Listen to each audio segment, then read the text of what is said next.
All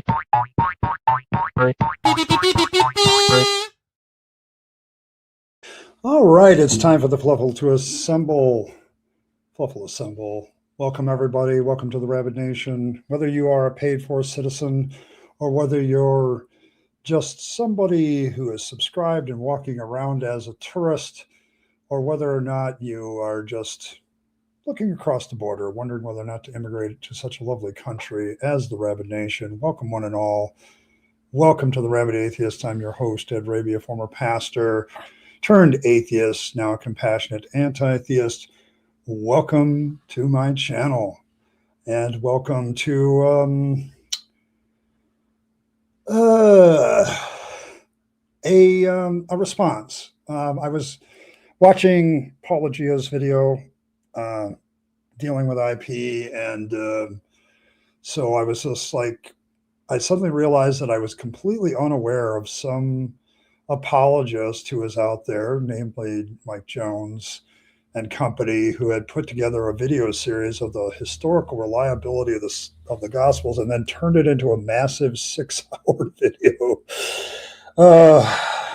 And so I do have a thing in chat where I'm looking at, do I really want to do this to myself? So today is kind of a experiment, looking at the possibility of whether or not I should deep dive this whole thing and do a complete series on it. And so there is a poll in chat. Yes, I should. No, I shouldn't. I'm asking the Fluffle whether or not I should do it. But tonight we're going to just do a live response to the first video in that series, which is called What Are the Gospels? And so there is yes, there is an open question about that. So we're going to look at this video and see if this is something that I think I can handle. So, yeah, but we'll be looking at that today. But in the meantime, just a few announcements. There is a goal in chat, of course. If I reach that goal, I'm fortunate I'm not giving a hat choice today. I'm going to wear the newsboy hat because I'm going to probably pull some excerpts out of this for a shorter video. So there we go. But and then of course there's a link to the Discord. There's also links to all the videos I'm going to be referencing in this live stream in the description as well. So you can always take a look at that if you want to. Let's see who's here today. Roll call. At the start, Sandals was here earlier. The Gospels are Greco-Roman mytho-history. All right, well, we're going to talk about that tonight. Cranky is here. The elder gods have sent their emissary. Allegedly, Fred is here. Faye is here. Dragon Rider's here. Michael is here. Hey, good to see you, JL. Yes, greetings to a fellow heathen. Let's see, Martin is here. Jackie is here. Jay is here. Yeah, slam the like button. Thanks, Jay. 32. Ebetor is here. Ron is here. Captive Desk is here. Good to see you, Dave. Hope you're doing well. Got to build a brand marketing 101. No. It's mostly because I want to clip this out, but you can give me the hat or not. I'm looking at this as a series now. Before we begin, I gotta set the context to this because it's this very first part of Paula Gia's video I want to play for you, because I suddenly realized this is the moment that I realized I had been a lazy atheist, and so I want to play this for all of you so you can all hear it. And perhaps I need to stop being a lazy atheist and actually take this on. So here we go. Let's play the Paula Gia clip real quick. On my channel, I just did a 15-part series on the reliability of the Gospels.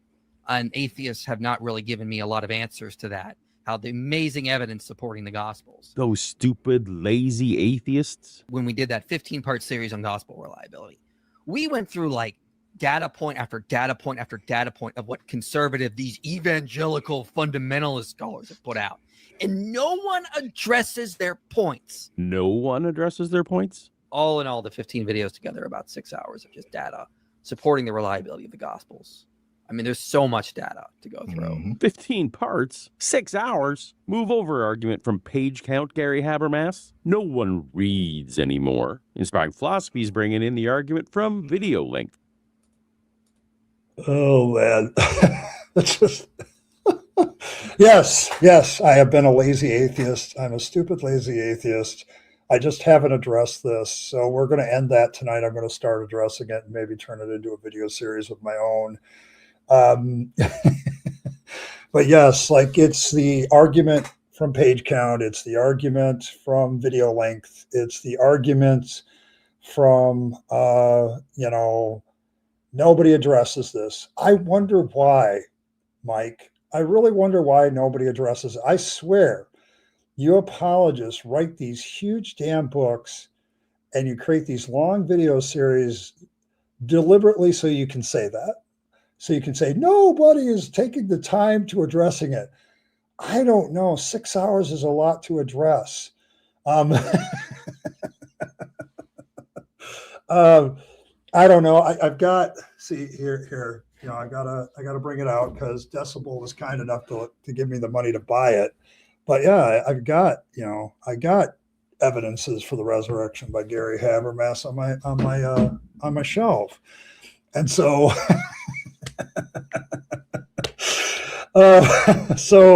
yeah, I mean, I swear, like, I know what Gary Habermas is doing. He's going to have this in every pastoral library. And when somebody with doubts about the resurrection, well, Gary Habermas has these big 4 books, and his books are so big about the resurrection evidence. And now we're going to have all over YouTube. Well, yeah, Mike Jones of Inspired Philosophy did this big, long thing, and that's where it's going to. I've read parts of it. I have read parts of it. I've looked at the table of contents exclusively. It's some parts of the table of contents are laughable, but there we go. All right. So this is Inspired Philosophy's first video in his series. It is his beginning one. I think it's also the first chapter in his longer video. Yeah, he did respond to it, but I'm going to do it too. Because the one thing that people go after Paul for, I just saw him over at Kip's channel where they're talking about the Exodus, but one thing they get after Paul is he doesn't have any formal education in this. My problem with that is like his informal education is better than IP's, I think. So, and IP needs to learn how to, yeah, I'm not going to do it right away. Yeah, I think he should be called out on every detail. So, okay. All right. I have no life anyway. So, so there we go. So I'm going to throw this up. I mean, I'm going to reduce myself in size so you guys can see it a little bit, but it's like, we're gonna do this. And so I'm going to pull Our Gospels are some of the most. All right. Don't start so quickly. I really hate that StreamYard doesn't let you keep these things paused. Bothers me. But this is Inspired Philosophy, Mike Jones. What are the Gospels? This is the first video in his series. We'll see how far we get.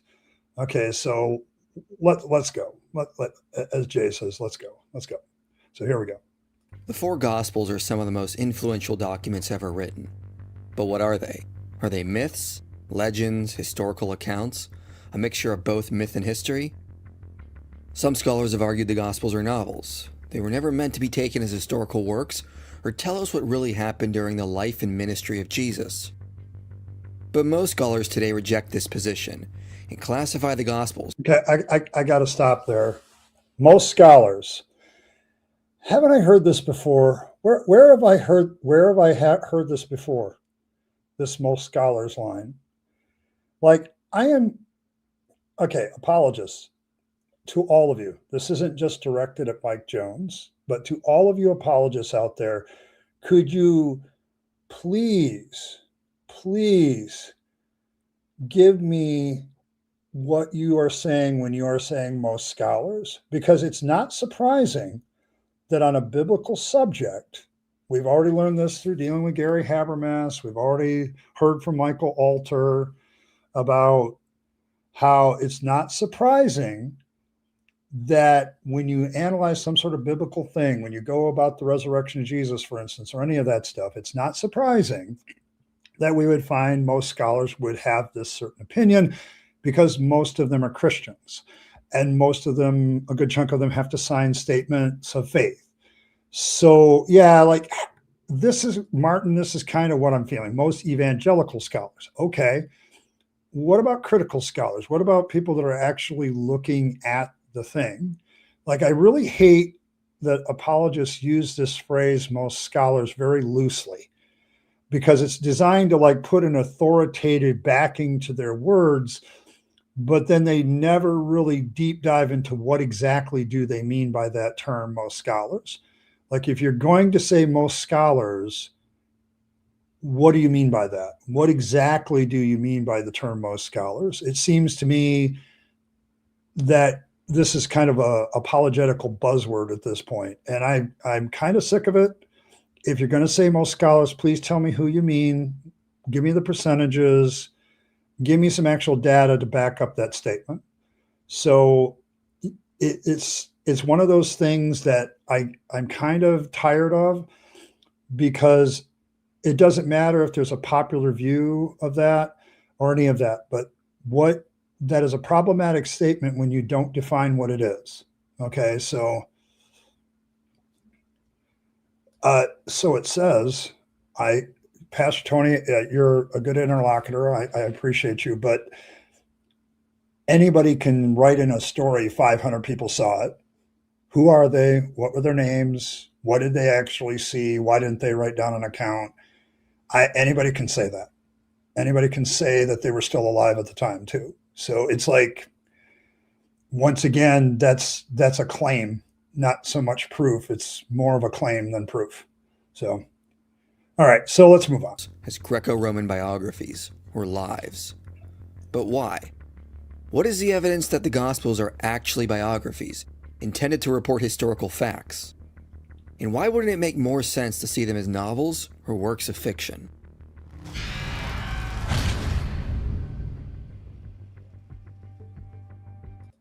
I give IP this. It's kind of a cool logo. I'll give them the cool logo. But we're going to deep dive what exactly the Gospels are, though I think Mike is going to pretty much push it one direction. So there's you go. In today's world, we can often identify the genre of a document by how it's written. If you open a book and it is dialogue between characters, a narrator who explains what the characters are thinking, and a story from beginning to end, we are likely to classify the book as fiction. If you open a book and see footnotes and read about numerous events that happened in the past, you're likely to conclude you're reading historical nonfiction. Even certain words. Yeah, except Pastor Tony, the claim is that those 500 people did see them and they were there. And so anybody can write a number. I could say 1,000 people saw Fangs on Mount Sinai chew on Yahweh's chair. Okay. I have the same level of evidence as 500 people saw the risen Christ. Like, it's a story, it's a statement, it's a claim. It's not actual evidence. So, but yes. So, okay. So what he's going at right now is like, he's trying, the big point of this video, just so everybody knows, because I've watched it a couple of times, is he's trying to establish the Gospels as Greco-Roman. Could you? So he says. So why didn't somebody? How possible would that be, Pastor Tony? Like, how possible would that be? I mean, how do you do that? Like, do you go down to Jerusalem and you just ask around? Like, did anybody have the witnesses of Christ? Like, just because supposedly you can do something, you have to back that up by somebody actually doing the something. Like, it's an easy claim to make that would be very difficult to verify. And so you can make that statement all you want. Okay. And the problem, of course, is Paul is like, yeah, So, but yeah, like I'm not sure that that works. I mean, you would be dealing with a lot of hearsay accounts and things like that, but how would you actually verify that? So it's like something that a person would say and say, oh, yeah, but somebody else saw it way over here. Well, okay, who are they? Once again, you still run with the problem. Who are they? How can we identify these people? How can we get their statements? And why wasn't that sought out? Like, it's an easy claim to make. It's still a claim. Words and phrases in a book can cue you into the genre. If you see the book start with once upon a time or long ago in a distant magical kingdom, you suspect you're reading a fairy tale. Yes, you would. Just got to stop. There she is. The lovely, wonderful, smart, intelligent lap in which our Lord naps. I killed Earl. One of the smartest women I know. Welcome, Earl. Good to see you. But yeah, like he's, we can identify a genre. Okay. The point he's going to try to eventually make is that the genre of this is going to be Greco-Roman, but that also has some problems, but I'll get into that later. But he's trying to say that the genre change would actually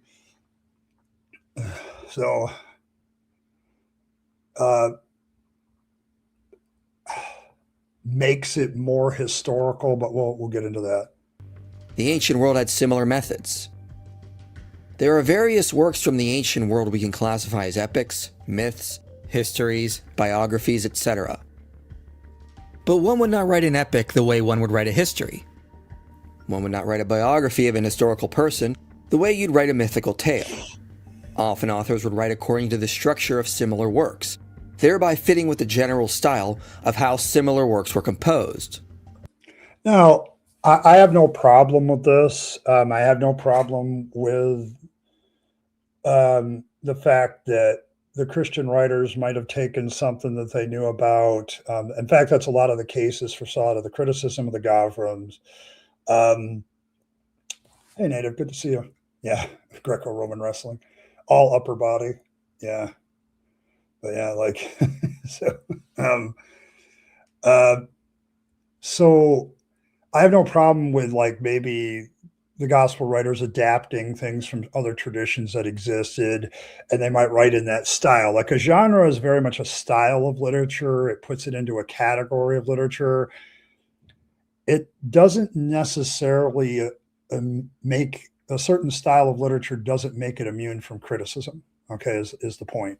And I think he's going to great lengths this part. Like we're going to talk about genres. We're going to talk about which one the gospels are, what genre it is. And you know what? I probably at the end, for the sake of argument, I may grant that they're Greco-Roman biographies, but that doesn't solve the problem. So we'll see what happens.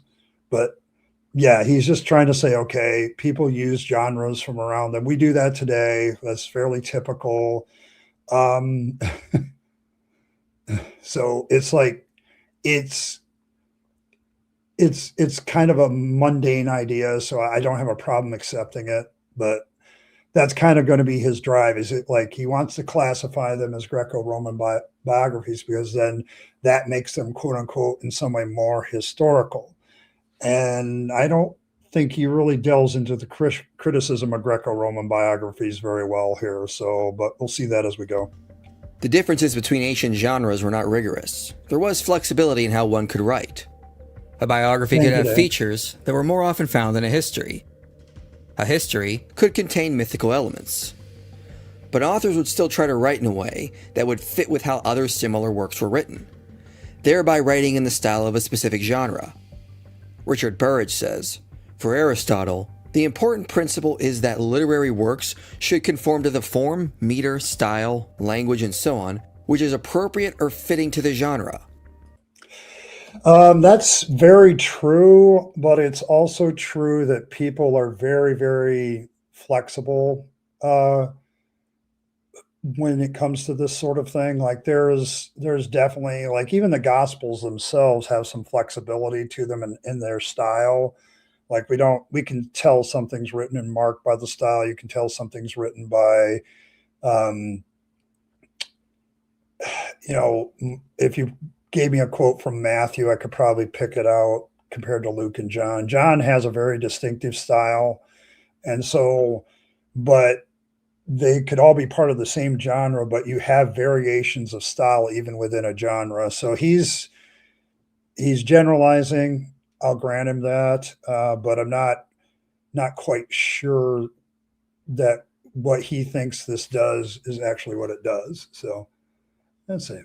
Allegedly, Fred says, did the gospel writers think they were writing mythology? No, they thought they were writing down knowledge that had been disseminated by the speech. Different writers, different understandings. Yes. The Hobbit proves dragons are real. It describes the people that actually saw them. Yes, it does.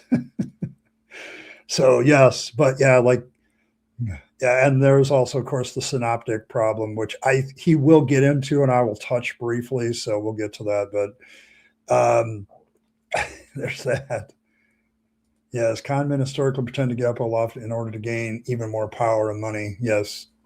So yeah, the idea that Paul left for a less lofty position, that's all in the eye of the beholder, I guess. You went from a nobody in Pharisaism to a very important person in the church, and eventually being considered one of the two major pillars, along with Peter, of the church. So I don't know if that's a downgrade.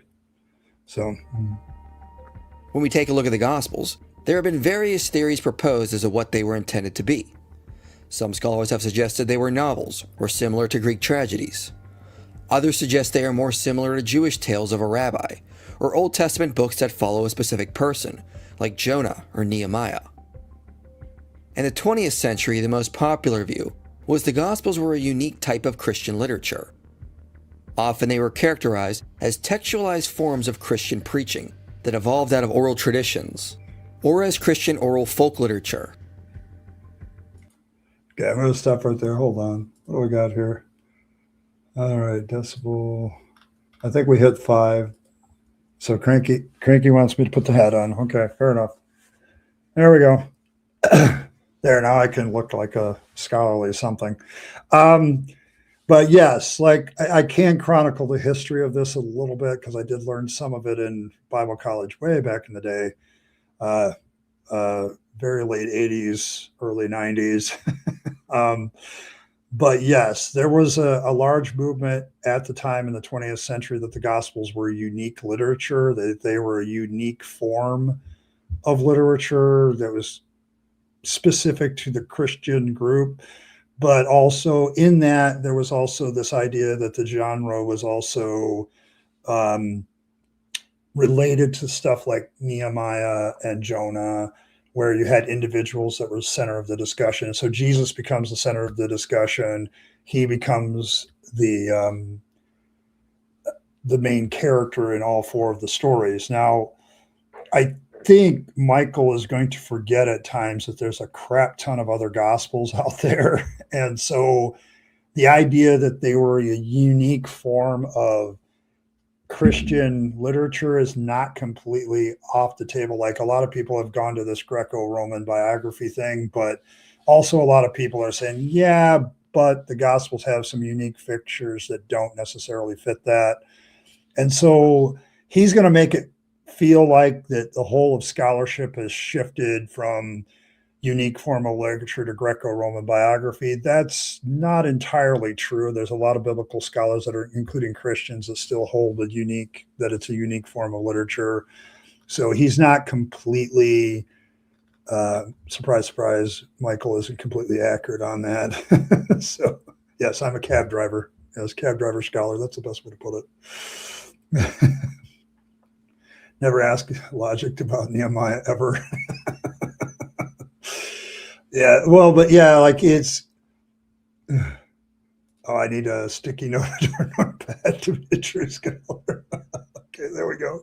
But yes, but that is a discussion that has happened in the last 50 years, and a shift has taken place. But Mike is going to make it seem like it's a complete shift, and I don't think, because he doesn't really give us what he means by most scholars, and like I mentioned earlier, but also I haven't done a perusal of the literature in a while, but the last I know, probably 10, 15 years ago, there was still some debate on it. Maybe that debate's ended, but it was a debatable point as to what genre the Gospels were, but we'll find out if that matters.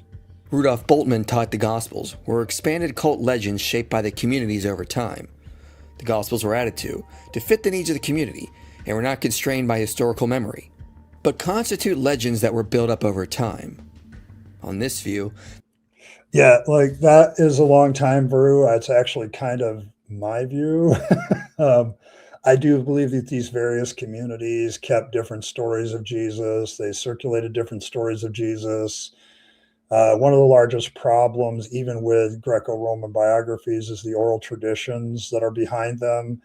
Like there's a lot of these Greco-Roman biographies that have the oral tradition problem, just like the Gospels do, which is we have something preserved in a community about a certain event or person, and there's no concern about keeping that factually accurate or completely, like every minute detail kept in line. And so you still have the same problem. But Bultmann had the view that these were all of different communities and things like that that the gospel writers rallied around. So yeah, you could say, in a sense, Fred, like when you bring up the idea of fantasy, but you had a lot of fan fiction. you could classify it as fan fiction gathered by different fans, different groups of fans of Jesus, and then later on they end up, being source material for people to write that stuff down. So yeah, that's a possibility. But yeah, the Gospels were neither entirely mythical or historical, but a mixture of various elements as the Jesus tradition evolved over time. But towards the end of the 20th century, this view fell out of favor due to the work of Richard Burridge and others. In what emerged, yeah, there Richard Berg and a few other people did put out news stuff about whether these are Greek biographies, and it was a big thing in because I remember Meeks's book, The New Testament and Its Literary Environment. I think I read that book when I was in seminary. But yeah, there was a movement to move this into more Greco-Roman biography category. I don't know if it's completely 100% accepted at present time. I'm kind of doing this based on memory and a little bit of study I did after listening to the video. If I do my video series, I'll probably deep dive that a little bit more. But so there you go.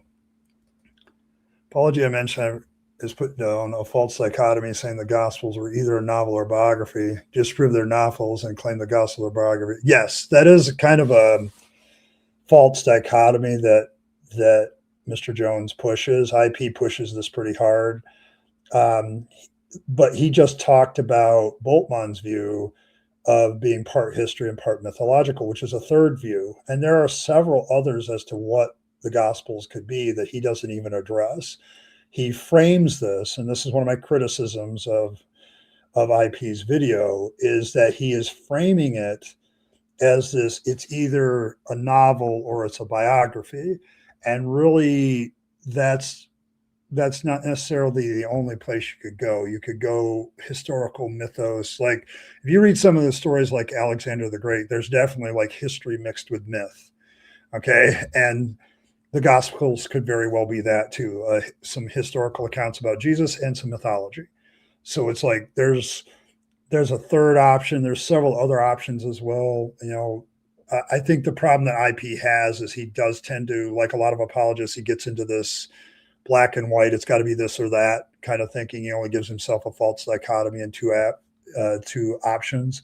And I think that's probably part of his problem. Like he does that with a lot of his apologetics, but it's very evident here already in this video that this is what he's framing. Like he's trying to frame it is into a mythological tale.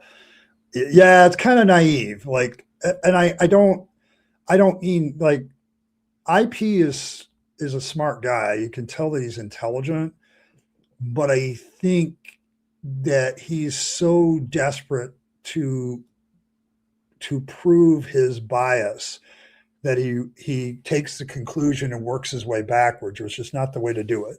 You gather the information and then you work towards a conclusion. But the problem with people that are apologists, they have a conclusion and then they have to like get to that point. And so it's not that people like this, like some apologists I think are very intelligent. It's just they're stuck. They're stuck with this, I've got to prove my point thing instead of what does the evidence. Yeah, it's intelligence misdirected. I'd say that was a pretty good way to put it, Fred. But yes, like they're stuck on the fact that they've got to come to a certain conclusion, and so they can't get off the conclusion. And you're going to see this in this video because I have watched it a couple times, but you'll see that he's constantly trying to prove that it's Greco-Roman biographies, and he seems to lose sight of the rest of it. Like he really does lose sight of the rest of the options and just focuses on, well, is it a novel or is it a biography? Urge was the idea the Gospels are Greco-Roman biographies, her lives.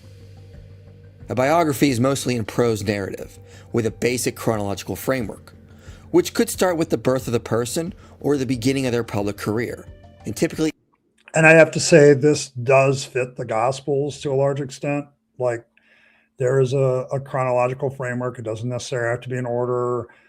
It can start with the birth of the person or just part of their career and the end of their career. These are valid points. Ended with their death and the surrounding events. The biography would illuminate who the person was through their words and deeds, rather than direct analysis. David Hahn says, biography may be defined as a discrete prose narrative devoted exclusively to the portrayal of the whole life of the particular individual, perceived as historical. Okay, there's that word perceived, and perceived as historical is doing a lot of heavy lifting. Okay, I'm just going to say it. Like, people can be perceived as historical and have biographies written about them. I'm going to do a little bit of research in there because I want to look up which of these Greco-Roman biographies are actually done about mythological figures, because you could have a Greco-Roman biography form and still have a mythological person. So that might be, yeah, they tend to include a lot of mythology too, but I don't know if there's an example of a Greco-Roman biography where we know the person is very questionable as to whether they existed or not. So yeah, Romulus, yes. But like like that might be a good example. Like Remus and Romulus are probably not real people, but I think they might have a biography about them, or at least a partial biography. So it's perceived as historical. That phrase is doing a lot. You need to pay attention to that one, because David is being very careful with his words there, because he knows he can get nailed. Also, I have to note, Apologio was in Kip's stream, and he made the statement that you have to watch it when Mike Jones quotes somebody, because often there's a refutation to what he says in the next paragraph. So when he was doing his work on his videos, so yeah. So I don't know if I would have to read the book again to make sure that that's not taken out of context. There might be some other context to that. Richard Burridge came from a background in classics. Initially, he thought it was erroneous to claim the Gospels were biographies. But the more he looked at it, the more he realized his initial assessment was wrong. As someone with a classical background... Okay, I want to make a note. You just saw Richard Burridge. Okay, Burridge. Yeah, he's a cleric. Okay, he's a biblical scholar. He believes, just so you know the context of who he is. You saw him there. You know, he's got the nice little white clerical collar. I never wore one of those. I was always jealous of those guys. So there's nothing like telling everybody you're a priest just by walking in the room with a certain collar. It's kind of dope. I was unimpressed with the arguments put forward by New Testament scholars, especially in America, to demonstrate the biographical genre of the Gospels. Therefore, a negative result was expected, exposing the biographical hypothesis as untenable. However, as the work has developed, I have become increasingly convinced that it is indeed the right one, and that the Gospels are part of the genre of ancient life literature.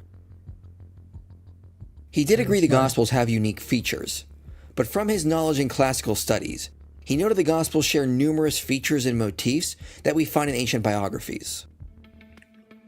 To start, we can see the Gospels contain opening prologues. Mark begins with one sentence, Matthew begins with Jesus' genealogy, Luke has an opening preface explaining the purpose of his Gospel, and John opens with a longer, informal, poetic prologue. Yes, these are all, like, the prologues are very, very different. So, like, even if you acknowledge that something is a biography, like an ancient Greco-Roman biography, they have differences, and so the Gospels have differences. This is kind of a for your information moment, I think. These various openings reflect the range of possibilities we see in ancient biographies. Matthew's beginning with a genealogy is similar to what we find in some of Plutarch's lives and the works of Nepos. Mark's beginning with one sentence is how Xenophon opens his work, or Plutarch's Life of Timoleon. Michael F. Bird says, the opening sequence of Mark would probably suggest to the readers that they're about to read the life of a sage. Luke's preface parallels Lucian in Philo style, and an extended prologue, like John's, is found in other biographies as well. Additionally, Richard Burridge notes John's approach of introducing Jesus' name after the opening lines was common in biographies. Performing a What's the guy's point? The extreme of Jesus exists about the magical bullshit. Yes, and that's the thing. Okay, what he's trying to prove, okay, Cranky, is very simple. This whole video is designed to prove one point, and it's an erroneous point, which I'm going to point out at the end. But the whole point that Mike is trying to make here, Mike Jones, and this video is trying to make, is because they're biographies, because they're Greco-Roman biographies, the chance of them being historical goes up. The problem that I have with that is there's the novel on one side, right? And there's a Greco-Roman biography on the other side that is completely historically based, and people are trying to be very historical. And there is a whole spectrum in between. Okay. There's he's trying to create these very rigid distinctions. And I'm sorry, if you've read some of these Greco-Roman biographies, there's a bunch of magical bullshit in them. Okay. There's a lot of BS in a lot of these Greco-Roman biographies, but Mike is trying to say, oh, because the Gospels are Greco-Roman biographies, they have a possibility of being more historically accurate. That's what he's trying to say. So, yeah, as if the authors of them were too dumb, did not invent fiction at the various styles of literature at the time. So, yeah, indistinguishable from milk. Yes, right. Like, what I'm trying to get you to understand, he's putting this in a very false dichotomy. Paulogia is right. And I'll back up Paulogia's statement that he's putting this in a very false dichotomy. It's got to be a novel or it's got to be a biography. A novel's fiction. Biography is history. The problem with that is we have Greco-Roman biographies that fit the whole spectrum from novel to biography. Like, there is no hard line. And he's actually kind of demonstrated that by showing the different beginnings and stuff. One would think that defending the historical accuracy of events by entities promoting magically delivered eternal life for living would entail less charity. Yes. Yeah. Yeah. Romans don't even serve as bastions for Roman nationalism anymore. Yes, that's true. The use by any takes as hitches careful consideration of probability and confirmation until printing entered Western tech in 15th century reading became more widespread. Yes, we got to lower. Yeah, I'm sorry. Yes, we're definitely lowering the bar here. So here we go. Verb analysis, we can see in Mark, Jesus is the subject of almost a quarter of the verbs, and another 20% are spoken by Jesus. A similar distribution is seen in Satyrus' Life of Euripides. Similarly, roughly 17% of the verbs of Matthew and Luke have Jesus as a subject. Both Gospels place around 40% of the verbs in the teachings and parables of Jesus, which Burridge says aligns with biographies about philosophers. Okay, I got to say at this point, so what? I know all of you are thinking it, but I'm going to say, so what? If you have a biography or a novel that focuses on a single character, or a biography that focuses on a single character, why the hell would it be surprising that most of the verbs and stuff refer to the main character? Like, We have modern novels today that have single characters, and I'll bet I can get the same distribution. Like, so what? If you have I mean, I'm sure if I go to Jim Butcher's Harry Dresden series and I open up that, a lot of the verbs and thoughts are going to be directed towards Harry Dresden. Like, yeah, so what? Like, you could put the effing in there, but so what? Like, this doesn't prove they're historically reliable. It just proves that maybe they resemble everything else in literature when you're writing about a single character. Like, I could write, if I wrote a story about Thor, you know, dealing with a problem like some of the mythologies do, I'm betting that, a lot of the verbs relate to Thor. Like, this doesn't prove historicity one bit. It just proves that, hey, when you write about a single character, good grief, you might actually write a lot of verbs that relate to that character. Surprise, surprise. Finally, John has Jesus as the subject of about 20% of the verbs, and another 34% are within his teachings. Thus, the ratio of verbs of the main subject is what we would expect if the Gospels are biographies. Or any The story Gospels about mention an very little individual of what person. occurred before Jesus began his ministry, but we have a special focus on his trial and death. But we can find a similar style in other biographies, where much of the person's life is only briefly touched on, and more focus is given to the end of their life. You could probably also find that in novels as well. Like, you can find novels about fictitious characters that focus on certain parts or aspects of their life, very similar to biographies. So I'm not really sure this is a distinction between biographies and novels. I would like to see that, not just a comparative side by side of ancient biographies compared to gospels. What about novels? Like, do novels do this as well? They might. So I'm not sure this is, we can grant that they're Greco-Roman biographies, but I'm not sure that helps. In fact, when we look at the Gospel's allocation of space, it generally matches the structure of other biographies. Burge also shows the Gospels match other biographies. Oh, yes, this is also a good point, Mike. Like, you're basically giving me good numbers to back up the claim that they're not independent, not just from each other, but they're not independent from other types of literature. So if you make them Greco-Roman biographies, it means that they're kind of dependent on a literary form, which means they're not independent. Like, you're writing to fit a certain style. So what do you leave out? What do you change? What do you add? We'll get to that more in the video because he talks about that. But it's like, what are you doing to line it up with this particular style? What are you editing out? So your tentacles are less nimble than this bit of gymnastics. Yeah, I get it. Biographies in external and internal features. Starting with external features, we see the Gospels are written in a continuous prose narrative, the standard method of biographies. In terms of size, Matthew and Luke match the size of Plutarch's longest life, whereas Mark matches his standard size. John matches the length of Plutarch's life of Cato Minor.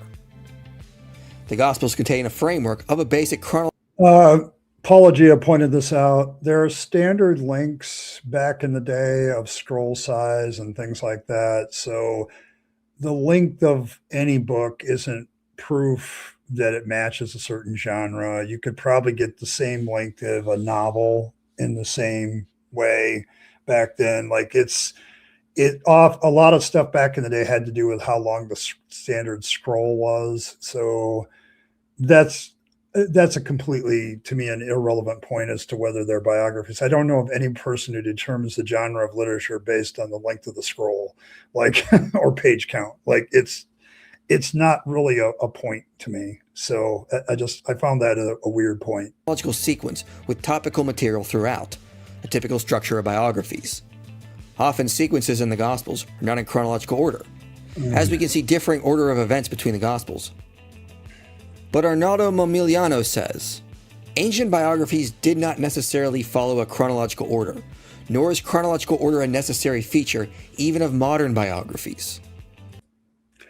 I'm not sure, Ryan, how long the standard scroll. I remember studying this in Bible college where we were talking about, like, Deutero-Isaiah, like, where you have like the Dead Sea Scrolls have Isaiah split in half, and that's because of scroll length. But I imagine that they had certain standardized scrolls because they would make the scroll together all at once. So, but I do remember, like, I don't think that this, like, I bet I could find a novel with the same length as John. Does that then prove it's a novel? Like, um, so they're printed in A5. Okay, hallelujah. Oh, there we go. Yes, this little friend, I know, yes. But yes, like it's yeah, I got it, but it was like, yeah, but as a serious question, long as the standard scroll, um, is your brain too injured from watching this? I'm so sorry, Cranky. Yeah, is that a European scroll or an African scroll? But yeah, like I just found it was a weird point for him to make. Like, so what? How long the book is? That doesn't prove it's a certain genre. Like, you can have different genres fit in the same standard length. So hey, Evan, good to see you. We're having fun today. Biographies could be ordered topographically, Craig Keener says. The freedom Before I forget, yeah, the chronological thing, that's true not only in biographies, it's also true in novels. Like, even today, you could have novels with flashbacks and things like that. I'm fairly certain that if I found some ancient novels, you could probably get the same thing. Depends on the size of your sheep. There you go. Good to see you. Yeah, it's okay, Evan. Good to see you. We're just having fun at Michael Jones's expense because this is, guys, I'm just going to say it. This is a classic attempt of somebody with a degree in philosophy who suddenly thinks that by reading a few books in a subject, he's an expert on that subject. And yeah, he's wrong. So, to arrange material without respect for chronology was especially true in typical biographies about sages, where the more chronologically ordered histories did not provide significant information. The scale of the Gospels in focusing on Jesus is the same as what we would see in other lives, which focus on the main character. The Gospels illuminate who Jesus is through stories, sayings, and speeches, which is similar to the basic literary units of biographies. The way oral and written sources are utilized in the Gospels is also shared with biographies. There is an absence of direct character analysis of Jesus in the Gospels, which was common in ancient biographies. okay, so they have a lot of same structure, size, literary units, all that crap, which I'm going to say size and literary units doesn't matter because you could probably get a biography on a smaller scroll or a larger scroll, as everybody's doing the euphemisms today. So, um, it's well, but yeah, Jay, as rationality rules has proven and shown, I will agree with this. If you want to go into apologetics, there's two things you need to have. You need to have manufactured authority and you need to speak with confidence. As long as you can master those two things, nobody will question what you say inside the church. Is if you have this authority as an apologist and you speak with confidence, everybody will listen to you, and that's how that works. Incidentally, that's the same criteria for being a con man, but I digress. So there's maybe some biographical in the Gospels, but I doubt it. We have no other historical mentions that mention JC, only the fact of the religion. Totally random. My critters are so cute. Okay, good. Oscar's having fun. That's good. Following the kittens is normal. Good. I'm glad they're getting along. I was worried there for a bit, but yeah. I don't know. So what? I'm still saying so what? Like, how is this significant in proving the historicity of something? Just because something's a biography, we're going to get into that in a minute. And actually, IP is going to kind of set me up at the end of the video. Bird says, so the evangelist's picture of Jesus is built up through stories and anecdotes, particularly about how he reacted to those who came to him, as well as by recounting his words. Such indirect characterization by word and deed is not unique to the Gospels, but common in ancient literature, including lives. This guy, Richard here, this book, he references this a lot. Like, This seems to be his main source. So, yeah. How many gospels became mutually exclusive narratives seems more pertinent than anything. Yes, mutually where the narratives differ very, very sharply. Yeah, that's actually one of the main problems with the gospels is they have different accounts and there's different stories and there's points where both stories can't be true. So, yes, manufactured authority plus confidence, aka preaching. Apologists are preachers. Yes, they are. I used to be a preacher, so I know how this works. Amazing how unbothered Christians are by mutually excluding narratives in the resurrection of Jesus Christ. At least it proves that Christians were compromised by competing sects such as the Nicaea. Yes. Yep. Wait, the Gospels state sources? Are there footnotes? No, they don't. Internally, the Gospels also share general features with biographies. They don't focus on a place or topic, but on a person. Some will include an ancestry, an account of his birth, and some stories from their childhood, but these are not found in all biographies. What form the bulk of the narrative is the account of their great deeds, teachings, and virtues. Then they typically end with an account of their death and the consequences of it. The same structure we see in the Gospels. The Gospels were written in the style of Koine Greek, which was a simpler form of Greek common to the 1st century. Marianne Beavis says, all in all, our Greco-Roman reader would have regarded Mark as a well-constructed book with some nice literal touches to lighten its rough prose style. Yeah, etc. Not good logic, but perfect politics, yes. Yeah, he's referencing certain stories that I'm aware of where you do have a tragic death and things like that, where people are biographied and that stuff. Once again, I have no problem with them being written in this style. I'm just trying to figure out why we're belaboring this point. When I was watching this video, one of the greatest problems I had at this point was, why are we belaboring this point? What's your point? Like, what's the main point? And he doesn't get to it till later, but it's like, so yes, I have no idea. Mary Jane Butthead. Yeah, that's a big problem. I think in one of the other videos in the series, Cranky, he gets into why Jesus might have spoken Greek. Like he engages the theory that Jesus actually spoke Greek on times. Like he's bilingual. So yeah, but yeah, it's a valid question. But at this point, it's like they're all talking about the style of it. Other writers like Plutarch or Lucian also wrote in the style, which would have been written for a popular audience of the time. The use of tone, characterization, social setting, purpose, and authorial intention also align with the general style of Greco-Roman biographies. So when we look at the data, the Gospels overwhelmingly conform to the genre of Greco-Roman biographies. We cannot find this amount of matching features with other genres, like that of novels or Greek tragedies.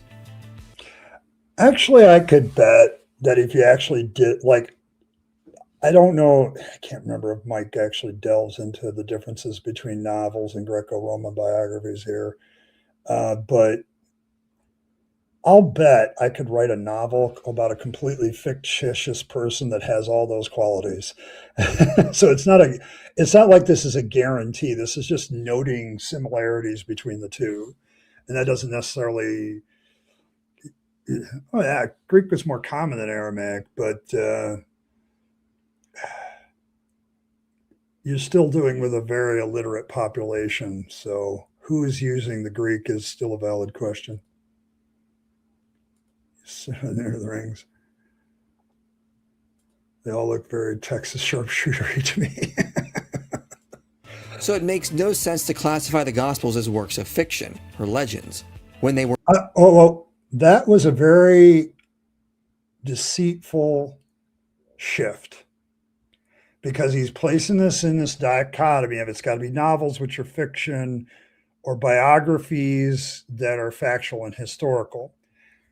That just because it's a biography doesn't mean it can't contain errors, that it can't contain mythology, that it can't contain very, stuff that is not verified. Okay, stories that are just told that rely on oral tradition. I'm not, I'm sorry, Brent. I've had to apologize a lot for that, Brent. Good to see you, Brent. But like, he made a very, I'm going to play that again. Okay. Because I want you to hear it. Okay. I want you to listen to what he says and how hard he shifted. Gospels overwhelmingly conform to the genre of Greco-Roman biographies. We cannot find this amount of matching features with other genres, like that of novels or Greek tragedies. So it makes no sense to classify the Gospels as works of fiction or legends. Notice what he said. It makes no sense. Now, legends are fiction. So he's basically saying, okay, because they're a biography, it's got to be history. It can't be legendary. There can't be any mythology in it. And we know with looking at Greco-Roman biographies that is not true. There is mythology in Greco-Roman biographies. There is stuff that we know absolutely is not true. Like we have confirmed it. When it comes to like speeches in these biographies, we know some of them are made up. So, AKA the Sermon on the Mount is probably something that the writer of Matthew concocted and put into a single form. But that was a very devious shift on Michael Jones's part, because it does not follow that just because it's a biography, that it doesn't mean it doesn't contain mythology or it doesn't contain legendary material. That was very dishonest. And I'm going to call him out on it. That was a very dishonest move. Because just because it's a Greco-Roman biography does not mean that it isn't it's complete history. Sorry, that does not follow. And that was a very dishonest move there. And I'm going to call him out on that one, because just because it's a Greco-Roman biography doesn't mean there's any mythology in it, doesn't mean that there isn't historical inaccuracies, doesn't mean that people aren't making shit up. Okay. So like, I'm sorry, like, yeah, like, yeah, it makes no, it just happens to be his belief, but yes, like, I'm sorry, that doesn't mean that stuff isn't in a biography. Okay. And for him to say what he just said, that's just dishonest. Okay. And they were intended to be historical biographies. The Gospels were written with the intent to give us historical information about the life of Jesus. And since Burridge's work, the scholarly community has shifted to agree the Gospels are in fact Greco-Roman biographies. Once again, who is the scholarly community? Numbers, please. Who are they? Who do they represent? Are they biblical scholars that believe, et cetera, et cetera, et cetera? And Berg is definitely somebody who believes. So, and has a position based on that belief. So he's very motivated to make sure that the Gospels are considered to be history. I mean, he's kind of motivated to do that. Mike Licona said, by the beginning of the 21st century, a paradigm shift had occurred, no longer viewing the Gospels as sui generis, i.e., of a unique genre. The majority of New Testament scholars had embraced the view of Richard Burridge and others before him, that the Gospels belonged to the genre of Greco-Roman biography. Christopher Bryan. Okay.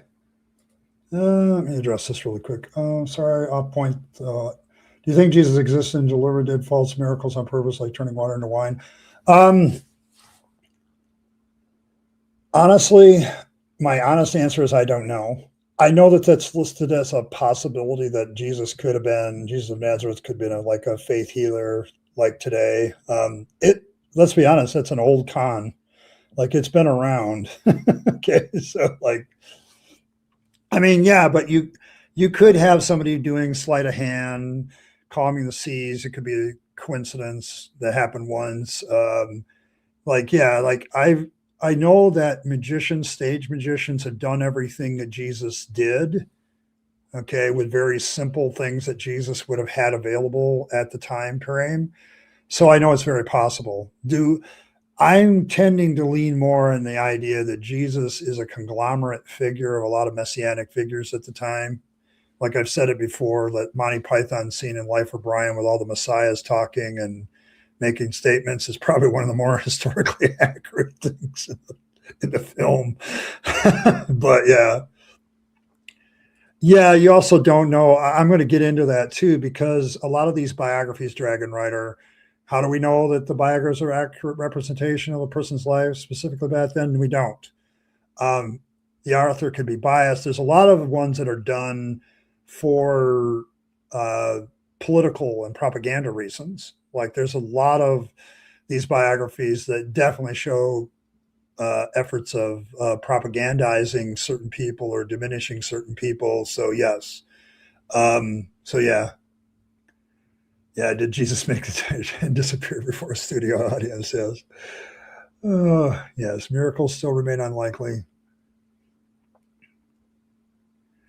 Yeah, but once again, that would be if they don't come out looking good, so what? Like if it's a like he's going to make a case for earlier writing, I'm going to say that his case is bogus.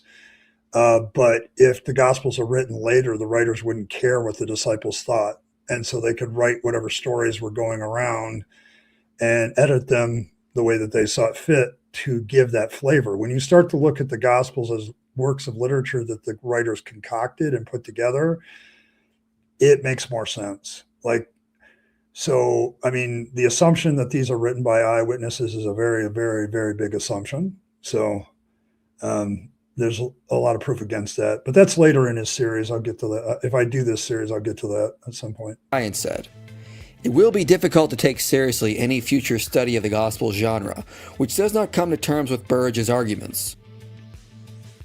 Charles Talbert said, "Burridge's volume ought to end any legitimate denials of the canonical gospel's biographical character. It has made its case." The importance of this cannot be overlooked. It has often been argued the early church was not interested in the historical person of Jesus, but only in the legendary Jesus that fit the needs of later Christian communities. But Burridge points out, if the early church had not been interested in the person and earthly life of Jesus, it would not have produced lives, with their narrative structure and chronological framework, but discourses of the risen Christ, like the Gnostic Gospels instead. In other words, if the early church didn't care about who the historical Jesus was, they would not have written biographies about him. They would have written discourses to push theological ideas that were important. I hate to break the news to Michael, but some of the Gnostic Gospels are the earliest, and they do exactly that. And he's actually pointing out one of the differences between the Gnostic Gospels and like some of the rest of them. Like there's a disparity in that gospel literature of some that are just about the discourses and the resurrection account. And then there's others that are much like Matthew, Mark, Luke, and John. And so there's actually a disparity showing the differences in the opinion of early Christian groups about Jesus, depending on how they wrote their gospels. So he's actually, I don't know if he realizes this, but we're just saying that the theology is right because the Orthodox Church won the battle. And so therefore, we got to remember the canonical gospels are not the only ones. There's a shit ton of them. Okay. And so, and they all have different styles. Some of them are biographies, some are just teachings. Like this genre issue, like if you're going to be narrowly focused on Orthodox Christianity and its view of the gospel, sure. Okay. But what about those other gospels? Okay. What about the fact that people had different views on Jesus? That kind of demonstrates that a lot of these gospels were written for a particular community of faith, depending on what their theological persuasion was in the first place. And so you could have all of this stuff. So yeah, there's a little bit of an argument from authority here. Yeah, like we only have the canonized ones that were chosen to fit a certain narrative. The other ones don't fit the narrative. That's why they're excluded. So I as a critic, I can argue that all these different traditions actually prove there wasn't an agreement on who Jesus was, and that Jesus may very well have been a fictitious person or a person who everybody turned into legendary development just in different directions. And so Michael's actually kind of making that case. So there you go. Yeah, they wanted to know more about Jesus. You know, who's this Jesus guy? So important to them. The fact that the early church wrote biographies of Jesus tells us they were interested. The early church, according to a certain tradition of the early church that was in a political position to canonize the Gospels, there are, I don't know, last count 33 of the other gospels that were written by other traditions that were declared to be heretics, were off the mainstream, that also wrote gospels in order to fit their narrative of what they thought Jesus was. Okay. And the fact, just because the 4 gospels get canonized doesn't mean that that's the only way it was done. Like yeah, like the Churly Church is a very good way to put it. Okay. So like it's an influential fiction on the group. That's actually a very good way to put it. It's the stories that particular community pushed around, right? Like that's what it was about. Okay. Like it's one of those things where history is written by the victors. Okay. And so it all panned out the Orthodox churches, the Orthodox Catholic Church's way. And so all these other communities just got left, out in the cold. But the fact that they exist and wrote different traditions about Jesus indicates that the early church was not completely centered on this biographical idea of who Jesus was, because others of the gospels don't do this. They don't do it. They just have Jesus's teachings because that was what was important to that community. Like the stories weren't important to them. It was the teachings that were important. In discovering the historical Jesus through reliable traditions and preserving historical information about him. Even the reliable traditions is doing a lot of heavy lifting there. Early church father Papias indicated he was interested only in reliable traditions he could get from the remaining living disciples of Jesus, or traditions that came from disciples. Papias, who is also quoted by Eusebius much later. So, hearsay about hearsay. Okay. And similarly, the very act of writing biographies indicates the gospel authors were interested in providing historical accounts of what Jesus said and did, not crafting tales of Jesus from unreliable hearsay. As Gilbert Byle... Okay, not crafting tales from unreliable hearsay. Just because Papias said that that's what he was doing, and Eusebius quotes him later, because as I recall, isn't Papias one of those guys that we have him quoted by other church fathers, but we don't actually have his works? Okay, so it's second, third hand, and we don't know the actual methodology. Exactly explain that. Oh, I went to eyewitnesses. I went to disciples that were still alive. Okay, who were they? Like, it seems like you'd want to mention some names. Like, this is the real problem I have with a lot of Christian literature and a lot of Christian histories is like, there's no names mentioned. And when they do mention names, they're very general. Like, what do you mean? So I'm not sure that Papias or Eusebius is something I would use as proof that these are all reliable biographies. We don't really know that. So, all right, folks, I am going to take a 2-minute break. We'll get back to this when I get back. But in the meantime, enjoy this 2-minute wonderful little short story done for us by IKE. So I'll see you in a couple.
and welcome back. Let's continue on with Inspired Philosophies. What are the Gospels? Hope you enjoyed that 2-minute feature.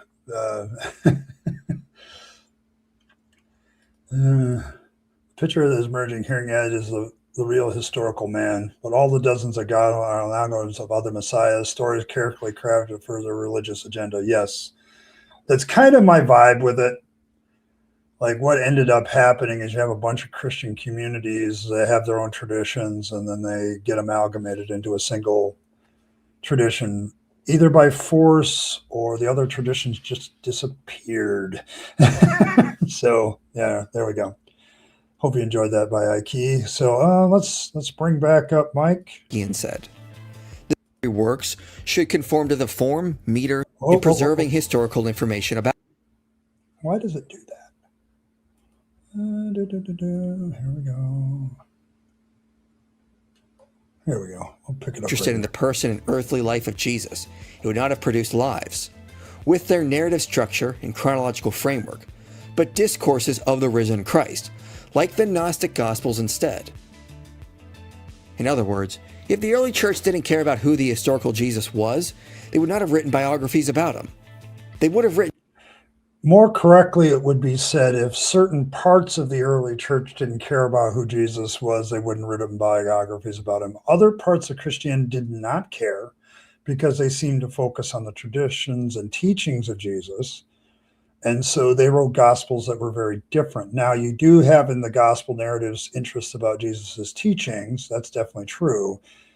But the biography party, if you put them in like chronological order, like if you put the gospels, all of them, like all 30 to 40 of them, the early ones tend to be focused on the teachings of Jesus. And then later on, you get more and more of his life added on until you get a talking cross and and other things in the gospel of people. So yeah, my name's yeah. Bab Spirit, good to see you. Yeah, discourses to push theological ideas that were important to them.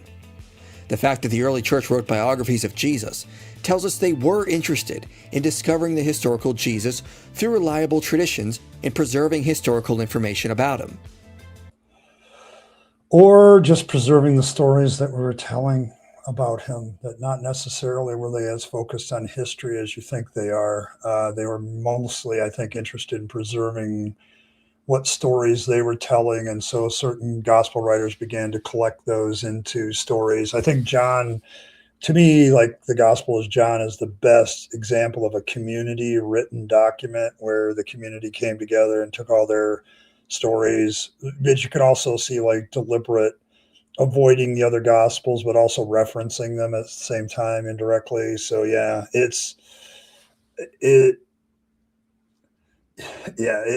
the messaging is different depending on and what he's ignoring is how, like, I spent a lot of time when I was in seminary and Bible college looking at the gospels and trying to iron out the differences between them, because I even recognized back then that each one gospel, and in fact, this is even taught, that each gospel writer has his own agenda and thus selects the stories, the teachings, and the way they're presented to make their point. So it's like, it's not just that they were trying to preserve the history. They were also trying to make a point. Like Matthew is very much, you can see he doesn't like the Herodians. He doesn't like the whole message of Herod possibly being considered the Messiah. So he goes after the Herod dynasty. That's why the slaughter of the innocents. That's why so much of the fulfilled prophecy stuff written to Jewish people makes perfect sense. Luke has a completely different idea of what he's trying to do. John is trying to turn Jesus into a super person that you can find eternal life in. So they all, gaining new converts was definitely a goal for all of them. Like, so you have a lot of problems there. You have a ton of problems with this idea that it's purely about history. Like, no, there's more to these. Even Greco-Roman biographies show you that. Even the early church father Papias indicated he was interested only in reliable traditions he could get from the remaining living disciples of Jesus, or traditions that came from disciples. And similarly, the very act of writing biographies indicates the gospel authors were interested in providing historical accounts of what Jesus said and did, not crafting tales of Jesus from unreliable hearsay. As Gilbert Bialzikian said, the very existence of the gospel, and that of Matthew and Luke after Mark, bears witness to the importance attached to the historical Jesus by the early church. Once again, by part of the early church. The Gnostics were Christians. The various other groups were Christians. People had different views on Jesus. Some thought he was just a man infused by divine power. Others thought he was just a spirit. Others, like what would become the traditional Orthodox Church, yeah, he's fully man, fully God. There were different views about that early on, and their gospel traditions, I think, reflected that. And so the church that won the debate and got the power picked their four gospels, and their story got to be more preeminent. Okay, so it's like to say that the entirety of the early church was down with this historical presentation, that's just not borne out when you read the literature. And I really hate it that Eusebius is quoted because he's quoting Papias. Like, yeah, you have to quote Eusebius to get quotes from Papias. It's still like secondhand. So Craig Keener adds some important facts about biographies from this time period. The Gospels were written within living memory of the life of Jesus, meaning they were... All right, whoa. Objection, Your Honor. Claim without evidence. Like, he hasn't gotten to the time frame of when these Gospels are written, but I would argue that that's not true. There's good reasons to believe that the Gospels were written later. You know, it's like, I think he goes into this in when he talks about the Gospels each specifically, it's probably when he's going to go into it. But when he's talking about the genre here, this is not something he should be talking about yet, because he hasn't established with factual evidence that the Gospels were written in living memory of Jesus. Okay, that's something he just states here. Yeah, it's a definite red flag. Yes, thanks, Earl. I appreciate that. But yes, like, it's like, dog, you just jumped the gun. Like, you haven't proven that to begin with to even start talking about it. So I'm sorry, there's a lot of debate as to when the Gospels were actually written, and it's legit. So yes, oh geez, here. Yes. But yes, yeah, it's a foul flag on the play. Yeah, like that's a yellow card, or maybe a red card. I think he already got another yellow card already, so maybe it's a red card at this point. But he has not established the fact that the Gospels were written in the living memory of Jesus. In fact, they make more sense when you think that they're not. So there's that. Yeah, the Gospels. Even in Bible college, we talked about the different audiences that, this way back when I was younger, a lot younger. We talked about the different audiences, like Mark is considered the gospel to the Gentiles, Matthew, definitely writing to Jews, Messianic Jews. John is written to an audience we're not really sure of, but definitely one that he's being very evangelistic in his gospel, trying to reach converts. And then you have Luke, supposedly is the historian, but all the preamble actually says is that he's trying to take all these stories and put them into order.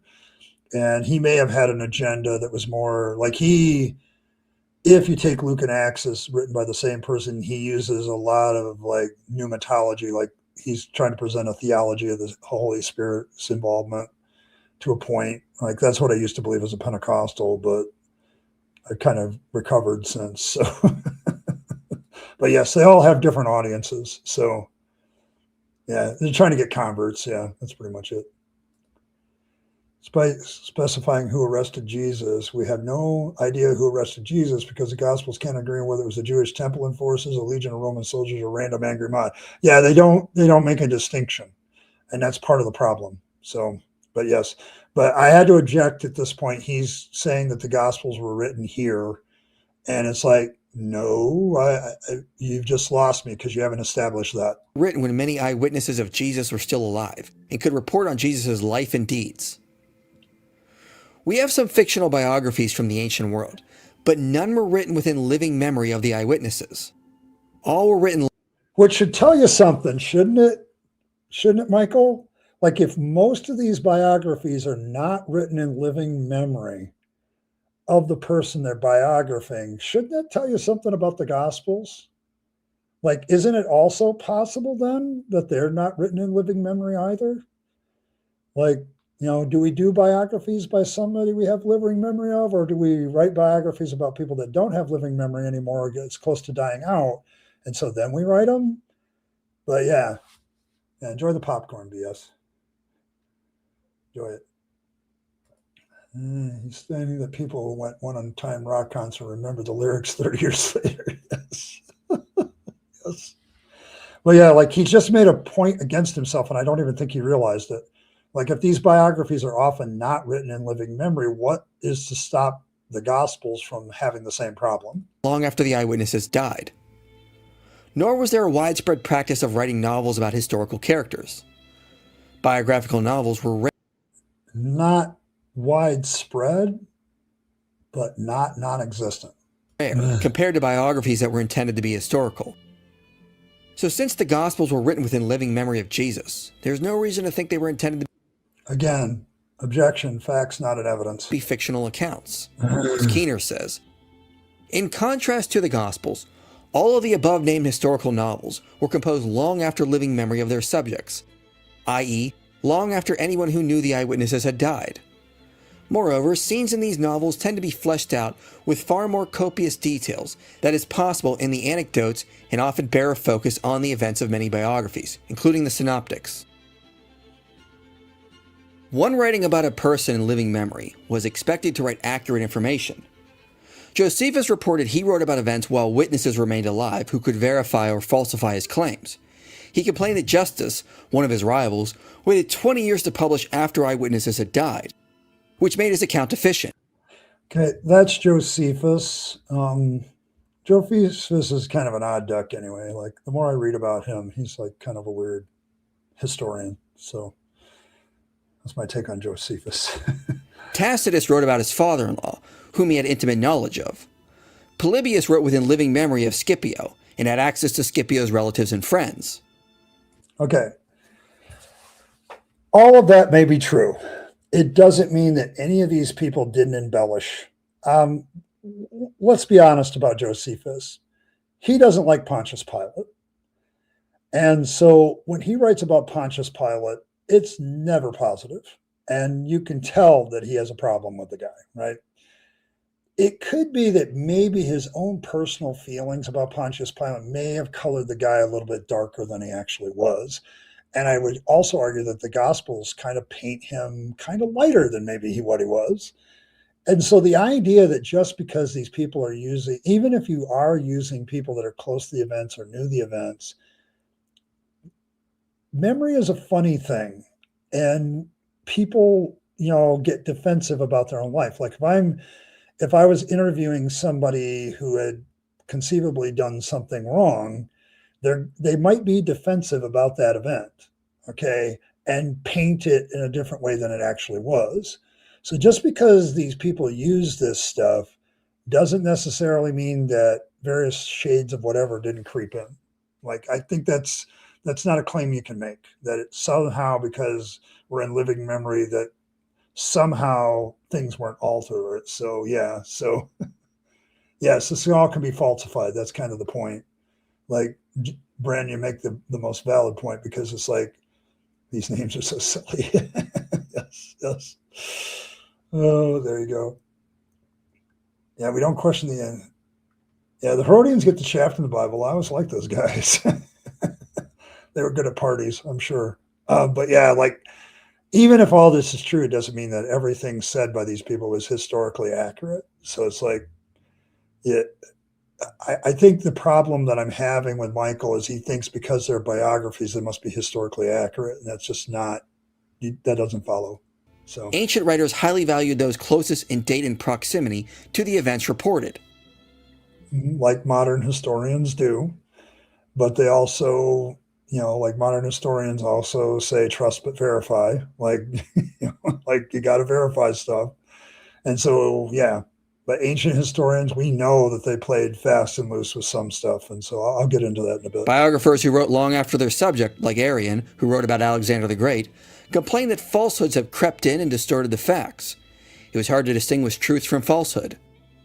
But the Gospels were written in living memory of Jesus and fairly close in time to his life and death, especially when compared to other biographies of the same time period. Additionally, the Gospels were also written during a time when expectations for biographical treatments included greater historical care. Moreover, that's a lot of conjecture. like you're initiating an opinion about how these historians worked, and I'm not sure that that's completely accurate. I think he would have done the same. Like, I'm not saying he was a great guy, but the way the Gospels present him, he's like charitable to everybody, and that's just not the way he's put. So, hi, Knight. I see you're still up to your old tricks. Outstanding. Keep it up, buddy. So, you make my point all the time. I appreciate it. So, historical novels were written mostly for entertainment, not to provide instruction on how to live by following the teachings of the person. There is no reason to think the Gospels were written only for entertainment, but were mainly written to convince people to follow Christ as Savior. Yes, thanks for admitting it. I appreciate that, Michael, that if you admit that the Gospels are written to lead people to Jesus, I can grant that.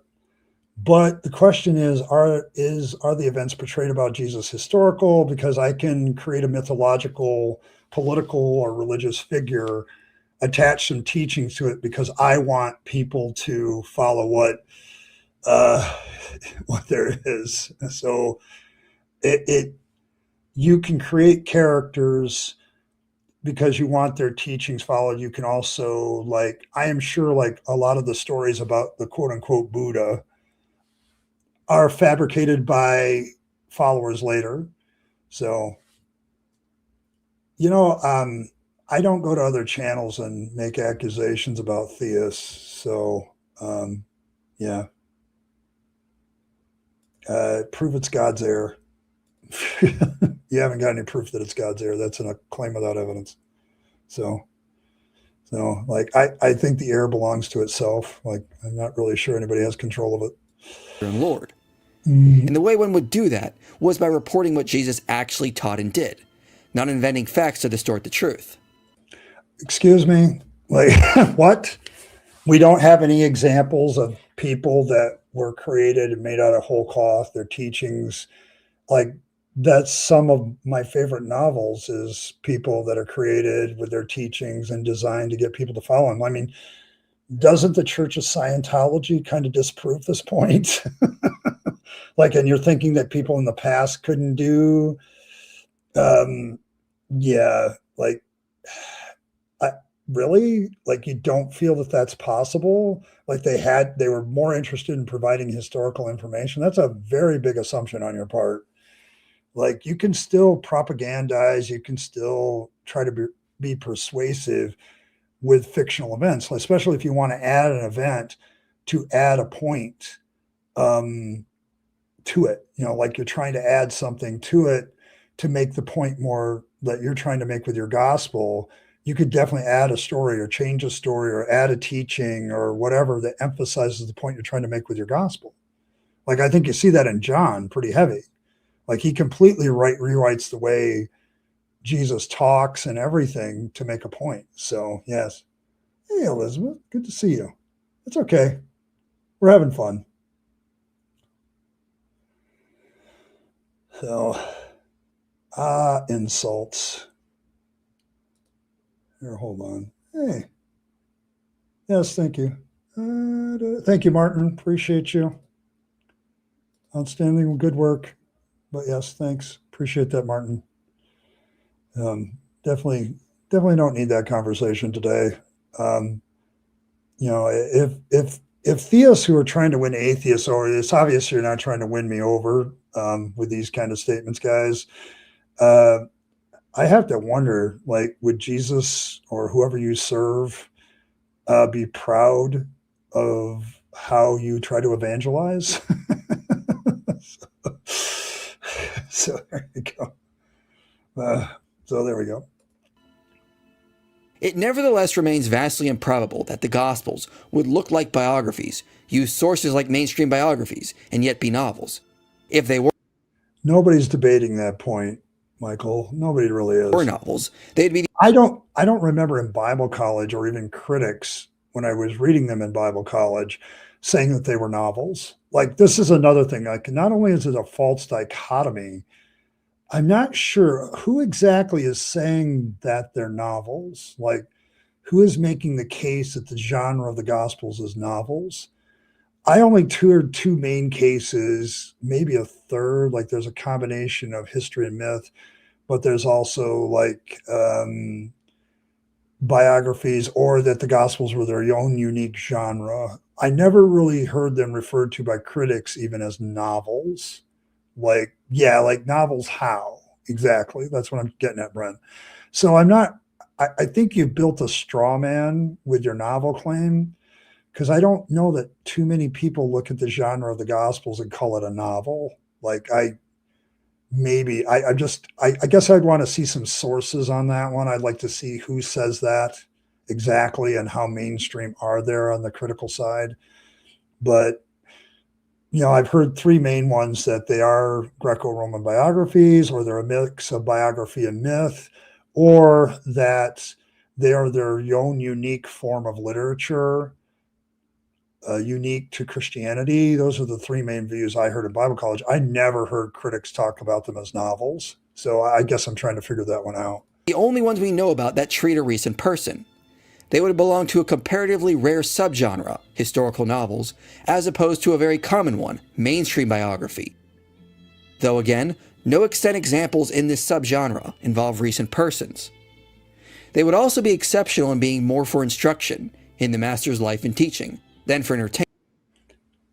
We all see this in Greco-Roman biographies too. Yeah, they're teaching mixed with biography to emphasize the teaching. So yeah, I could see that. Yeah, it is ambition to call them biographies too. Like, I'm still holding with the mix of myth, and I'm still talking about legendary development for the Gospels, and the fact that you had different Gospels depending on the community, including all the pseudo Gospels. Like, there's a whole bunch of people that that had a certain group and a certain gospel around that community, right? And they kept repeating that gospel, and eventually other people wrote gospels depending on the reflected nature of the community. So it's not all about historicity. So hey, Robert, good to see you. I'm having fun with IP today. He doesn't seem to know what he's talking about. Surprise. Making them much closer in purpose to a common sort of biographies than to typical novels. In other words, the Gospels were written to give us accurate information on Jesus. No. They were written by Christian communities to preserve the words and teachings of Jesus. Whether or not those words, deeds, and everything were historical, that is a completely different question. That is not proven simply by the fact that the Gospels are written in the form of a biography, because even these Greco-Roman biographies have mythology in them. They have origin stories that are miraculous. They have sermons, or, well, speeches that are concocted and made for a certain political agenda at the time the biography is written. This notion that you have that just because it's biography, it must be historical, that does not work. Even with just a cursory look at the literature of Greco-Roman biographies, it doesn't work. Okay. Like, it's just not, that's a dishonest claim. That's the second one. I've caught you in an overtly dishonest claim, okay, that you have no evidence for. Okay, you do not know the motivations of why these various communities, and it may not have been a single motivation. Every one of these communities had a different motivation for writing their gospel traditions. So, and some of them had more than one. So, so I want waffles to be historical. I caught a fish and it was this big. Okay. Yes. Yes. So there you go. Yes. The Apocrypha is in there. I mean, it's like, yeah, I think it would be more interesting. Like the oral tradition would be more interesting. We just don't know it. And that's the problem. Yeah, apparently has no life. Me either. Same boat. So yes. So there you go. But yes, I caught a fish and it was this big. Like no, this doesn't prove that just because it's a biographical genre form doesn't prove it's historical or any of the accounts in it are historical. This whole genre discussion drives me mad because it's like, what does it prove? It does not prove the historicity of anything. Okay, it just proves that it was written in a certain genre, and that doesn't prove the historicity of anything. Keener also notes biographies within living memory and from the early empire tended to reflect higher historiographical standards. Greek historians often would travel to the places where important events happened to consult those whom... Okay, so why isn't this present in the Gospels then? You're kind of making the case that the Gospels aren't in living memory because if historians were going to travel and get that information and they were still within living memory and there were still people alive, why not have the gospel writers travel to Jerusalem, find some of these witnesses, interview them, and then say in their gospels that they interviewed this person? Like, you're showing that in particular the gospels are of a biography that isn't in living memory, is what you continue to demonstrate. They considered reliable oral sources. Audiences expected biographies to be based on actual events. Authors would have been heavily criticized for making up stories that were not rooted in history. Critical writers often relied on a plethora of criteria when evaluating and utilizing sources. Given the culture and standards for biography. Okay, that last one. Okay, what is that criteria? It's nice of you to state that they have this criteria, but what is it? And I'm not sure audience necessarily expected. We don't know what audience expected out of these biographies. We're not around to interview them. Like, I don't know who he's quoting from, but I strongly suspect that this is out of context. Like, it wouldn't surprise me, but yeah. So let's see. I've been reading The Life of Eponymous Terra by Philostratus. I'm in chapter 20. So style is close to the Gospel of John, and he had an angelic being telling his mother about his birth also. Imagine that. I wonder if that's historical, seeing it's in a biography. Like, that whole announcing an angel telling him about his birth must have been historical too. Jeez, Pete. Apollos alone can prove that people can write this way and still make crap up. Yes. And that's the problem is Michael is missing that, Robert. He's just missing it. Which authors were heavily criticized for making up stories that were not rooted in history? He just like zips right through that and doesn't bother to prove that. That seems to be a very big claim that I want like some more direct citation than just from whatever book he's citing from. But it's like, which authors, who criticized them, how do you know audience expected biographies were to be actually based on actual events? Like, how do you know this? Like, there seems to be some missing links in the evidential chain here. There's no reason to think the gospel authors would not have been interested in writing information they thought to be accurate, or were critical of unreliable information.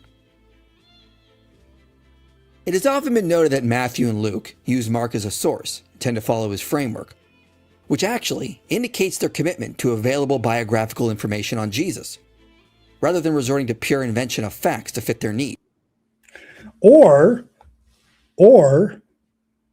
they didn't want to redo the work, so they just copied from Mark. It made it easier for them to create their gospels. Like, I could go with the argument from atheism, or from just straight up being lazy. Okay.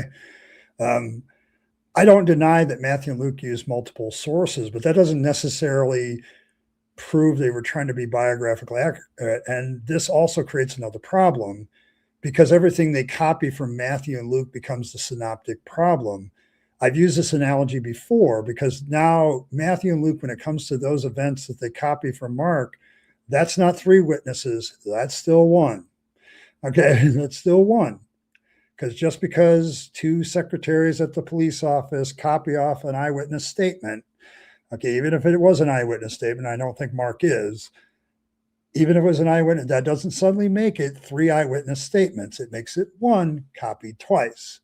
Okay. And so it isn't, it isn't. So would have been, yeah, like would have been heavily criticized by whom, not by followers. Is that what they got? Yeah. Yeah. I don't think he cares. Like he really needs to up his game. So like it really just has to. But yes. Oh, yes, the synoptic problem. There it is. Like it's a problem because you don't get eyewitnesses then. This is the thing that everybody misses. That everything that's copied from Mark isn't eyewitness testimony. Okay, it's secondhand. It's hearsay. Okay, and by technical definition, it's hearsay at that point. And so we have to go back to Mark. And it's funny, Luke and Matthew do edit Mark from time to time, but you can tell that they're doing it for their own theological reasons or their own evangelistic reasons. So yes, it's plagiarism. They should have given credit to Mark. We got this from Mark.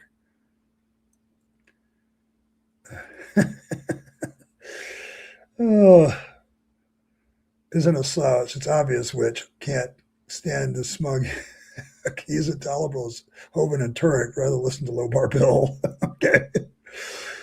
Yeah, it doesn't make it an eyewitness statement. Mark isn't an eyewitness statement either. Like that doesn't, we don't have, there's good evidence that it was written later and it has nothing to do with the temple things.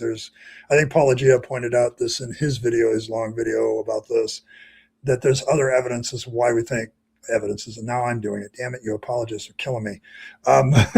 So, but there's other evidence in Mark that points to a later authorship that he just glosses over, like he just never does with it. So, again, I go back to Apollonius because Phidias said outright that he took some of his info from the memories of Darnus. So he also was dedicated to the true source tech. Does it make it true? No, it doesn't. I'm sorry, Decibel. I know IP triggers people. Yes. Only eyewitness Superman, not the actual life of Jesus. Yes. Oh my goodness. But yes. So yes, this is the synoptic problem right here. Additionally, Keener notes that they normally treat their sources more conservatively than Philo treats the biblical life of Moses. Conservatively, of course they do. They're just straight up copying the guy for the most part with a few small additions. Of course, this is an example of direct copying.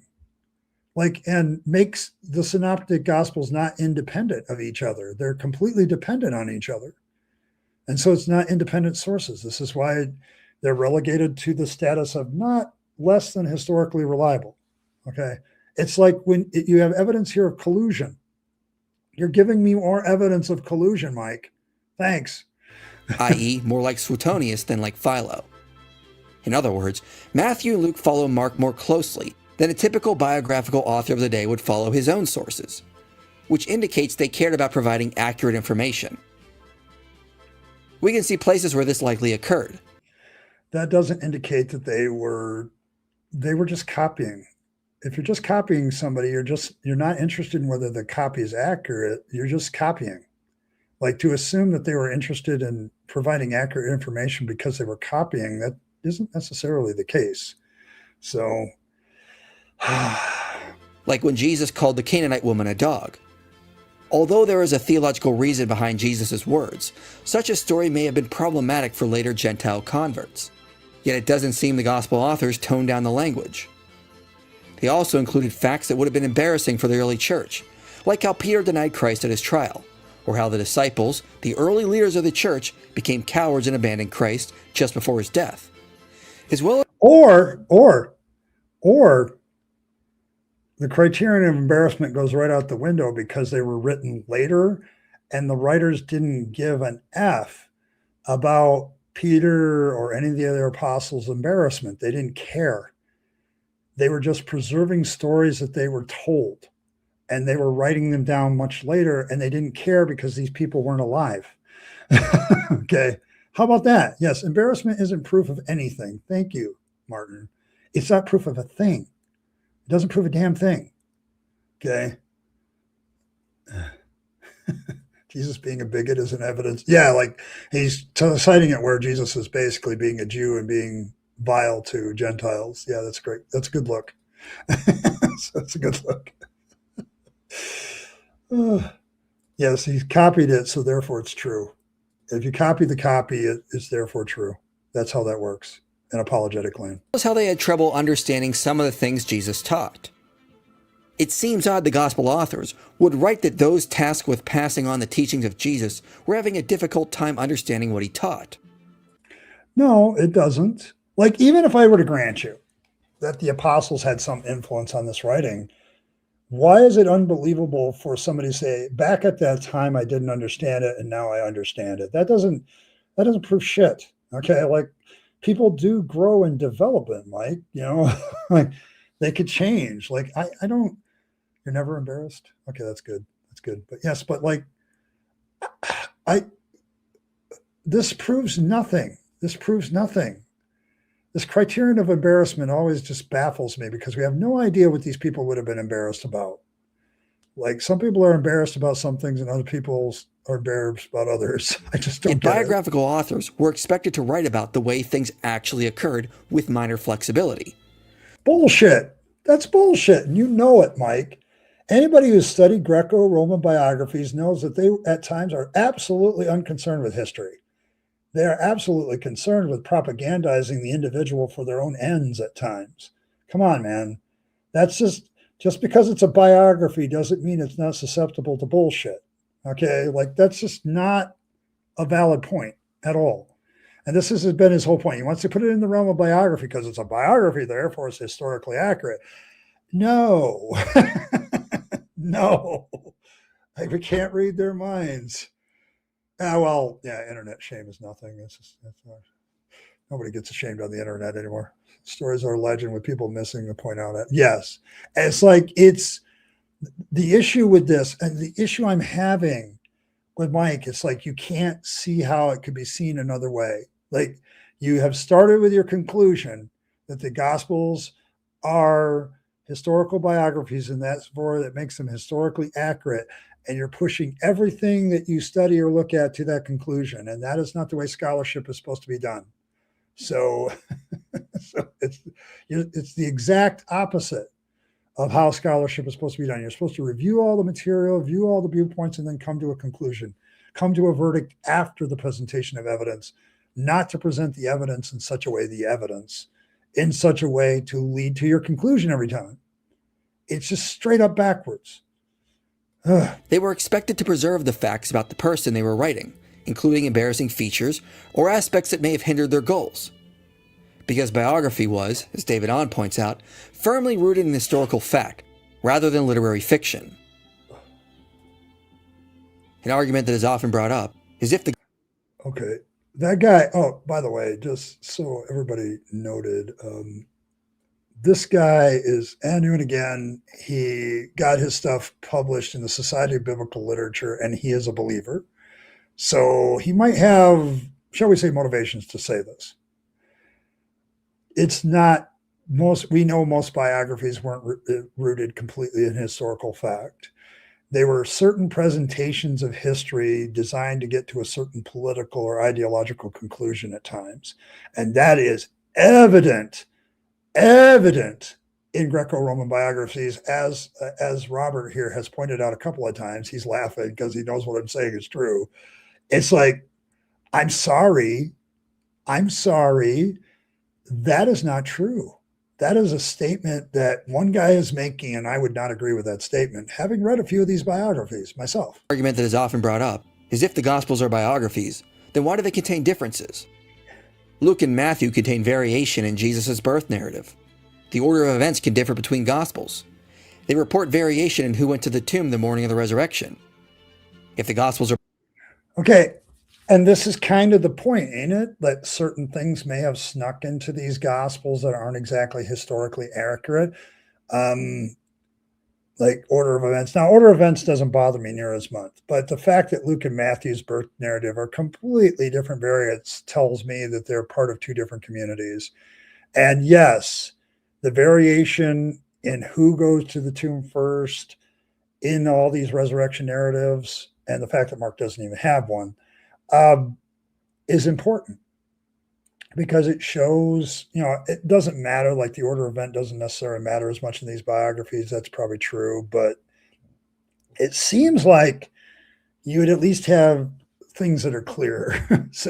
But doesn't that kind of admit that the Gospels are susceptible to the same problems as biographies are? Because the biographies have some problem, Mike. They do. And you're just showing that the Gospels have the same kind of availability to those problems. Biographies, why does it seem they change the order of events or other details? If they felt the freedom to change things like this, surely they were not interested in reporting accurate information. We have a playlist where we've dealt with many of these alleged contradictions, and have demonstrated the Gospels are not hopelessly contradictory. I've watched some of those, Mike. You haven't demonstrated that either. I'm sorry. I could probably go through that playlist and have a lot of fun with it too. So yes, but no, I don't think you've demonstrated. You're doing apologetics on those Bible contradictions and coming up with excuses, but you haven't actually dealt with them. But we need to recognize the ancient standards for biographies were not as rigorous as they are today. There was flexibility in how biographies could report events. Whoa. Back up. You just spent your entire video talking about because it's a biography, it's more historically accurate. And now you're straight up admitting that the gospel writers had flexibility. Stay in a lane, Mike. Stay in a lane. Because those are contradictory ideas in my brain right now. If their biographies, there's a commitment to history. And you've gone over this how many minutes now? 19 minutes you've spent on this whole idea of biographies or history. And they were concerned about historical accuracy. And now you want to introduce the idea that the various gospel writers could add some flexibility in how they presented their stuff. Like, thanks. Like, oh, yeah. Oh, yeah, it's an excuse to just, so here we go. But yes. Stay in a lane, Mike. Pick a lane. Like, is it historically accurate because it's a biography, or do these biographers have some flexibility in how they presented things? Because if you have flexibility, Mike, that means there's a capability of bullshit. There's a possibility of BS. And not BS Lewis either. Like, I don't think he would get involved in this stuff. Even he's above this. But love you, BS. But yeah. During the age when the Gospels were written, the finest historians and biographers did not practice writing with the same commitment to precision as us moderns. They wanted to tell a story in a manner that entertained, provided more... Whoa. But wait a minute. You just spent the first 19 minutes of this video talking about how historically reliable it is because it's a biography form. And now you're going to give excuses as to why the gospel writers could have played with the text and presented something that's possibly not historical or in a certain flavor. Like, which is it? You're not even sticking with your own false dichotomy. And it bothers me. Guidance, emphasize points they regarded as important, and paint a portrait of important people. If they had to adapt some details on occasion, it was permissible.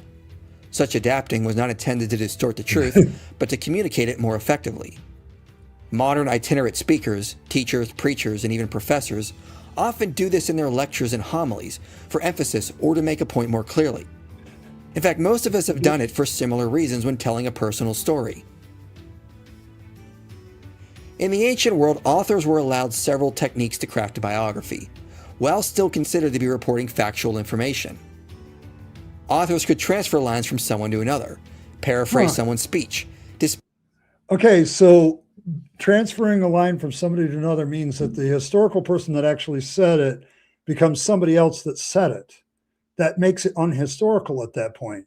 Paraphrasing means that you're breaking it down. Like you're not giving historically accurate words to the person. So how's that concerned with history? Like if they were concerned with history, everybody's quote of the same event would be exactly the same because everybody recognized that as historically what they said. But you're now allowing for this.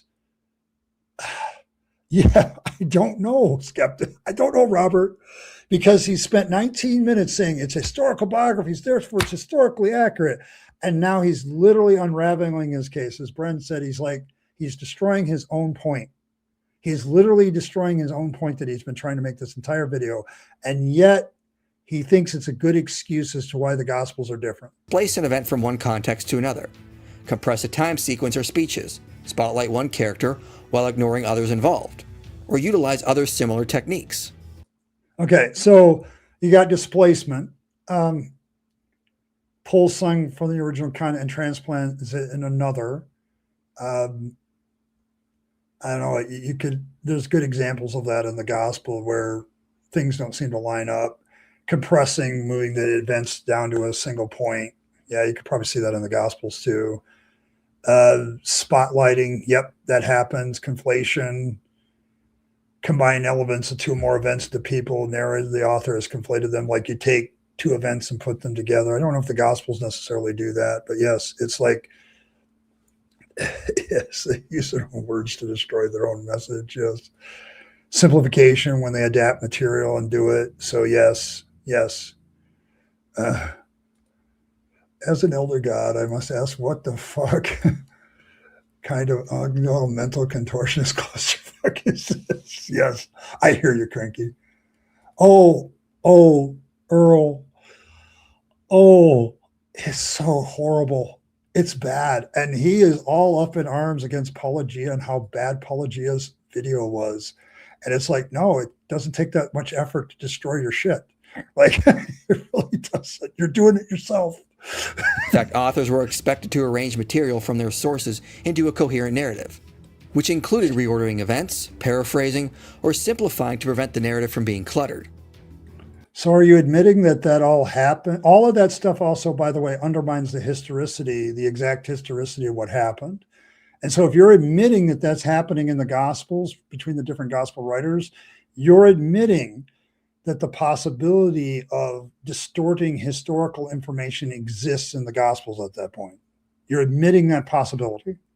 Tacitus confessed that he did not need to reproduce Seneca's words exactly.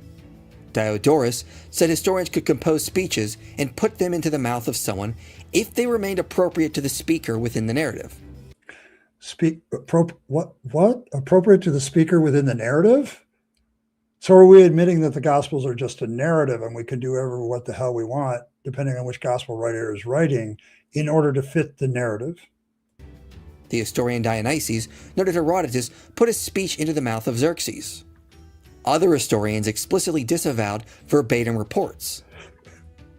Jeffrey Tripp says, students were strongly encouraged to understand the masters by playing with their words, to modify them by deliberately taking up some sentences and turning them in as many ways as possible, just as one shape after another are usually made out of the same piece of wax. Students learned through paraphrase, and they would alter statements to clarify them, draw out otherwise obscure truths, or simply polish the aesthetics.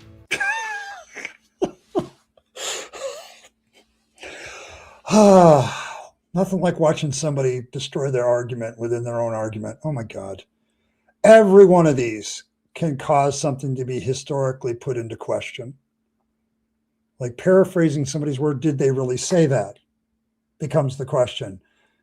Putting two events together, well, is that really the way that it happened? Like all of these are problems for historicity, Mike. And you're allowed... Well, to what? Was the Roman Writers Guild keeping a tight noose on the anonymous writers? What the hell is he talking? Yes, like I don't know what he's talking about. I don't know. Yeah, polishing the aesthetics. I thought was a great line. Robert, I have no idea. This is what's so frustrating to me as a guy with a biblical studies degree, a guy with a theological studies degree, which I hardly use anymore except when I'm dealing with this shit. And I don't know what he's talking about because I studied the Roman world of the past to understand the Bible better. And keeping track of other people's work, there wasn't some sort of guild doing that as far as I know. Maybe locally, but sure as hell not empire-wide that I'm aware of. Maybe I'm wrong about that, but yes. I mean, I don't think so. I don't think so. Yes. I don't know if he checks his own script. No, I don't think he does. But yes, like it's definitely for the Bible tells me so at this point. But yes, I have no idea what he's talking about. Like I really don't. But historians cannot invent stories. For example, Depork and Roscom say, Plutarch's manipulation of the truth never appears to develop into unbridled imagination. Who are these people? Never turns into unbridled imagination? Are you sure about that? I'm not sure. I don't know about Plutarch, but that doesn't prove that the gospel writers didn't go into unbridled manipulation. So just because somebody's assessment of Plutarch is that he doesn't do that doesn't mean somebody else didn't do that. Evolution is disproved. Could such stupidity survive? Actually. Oh, Craig, you always have the best donations and the best comments.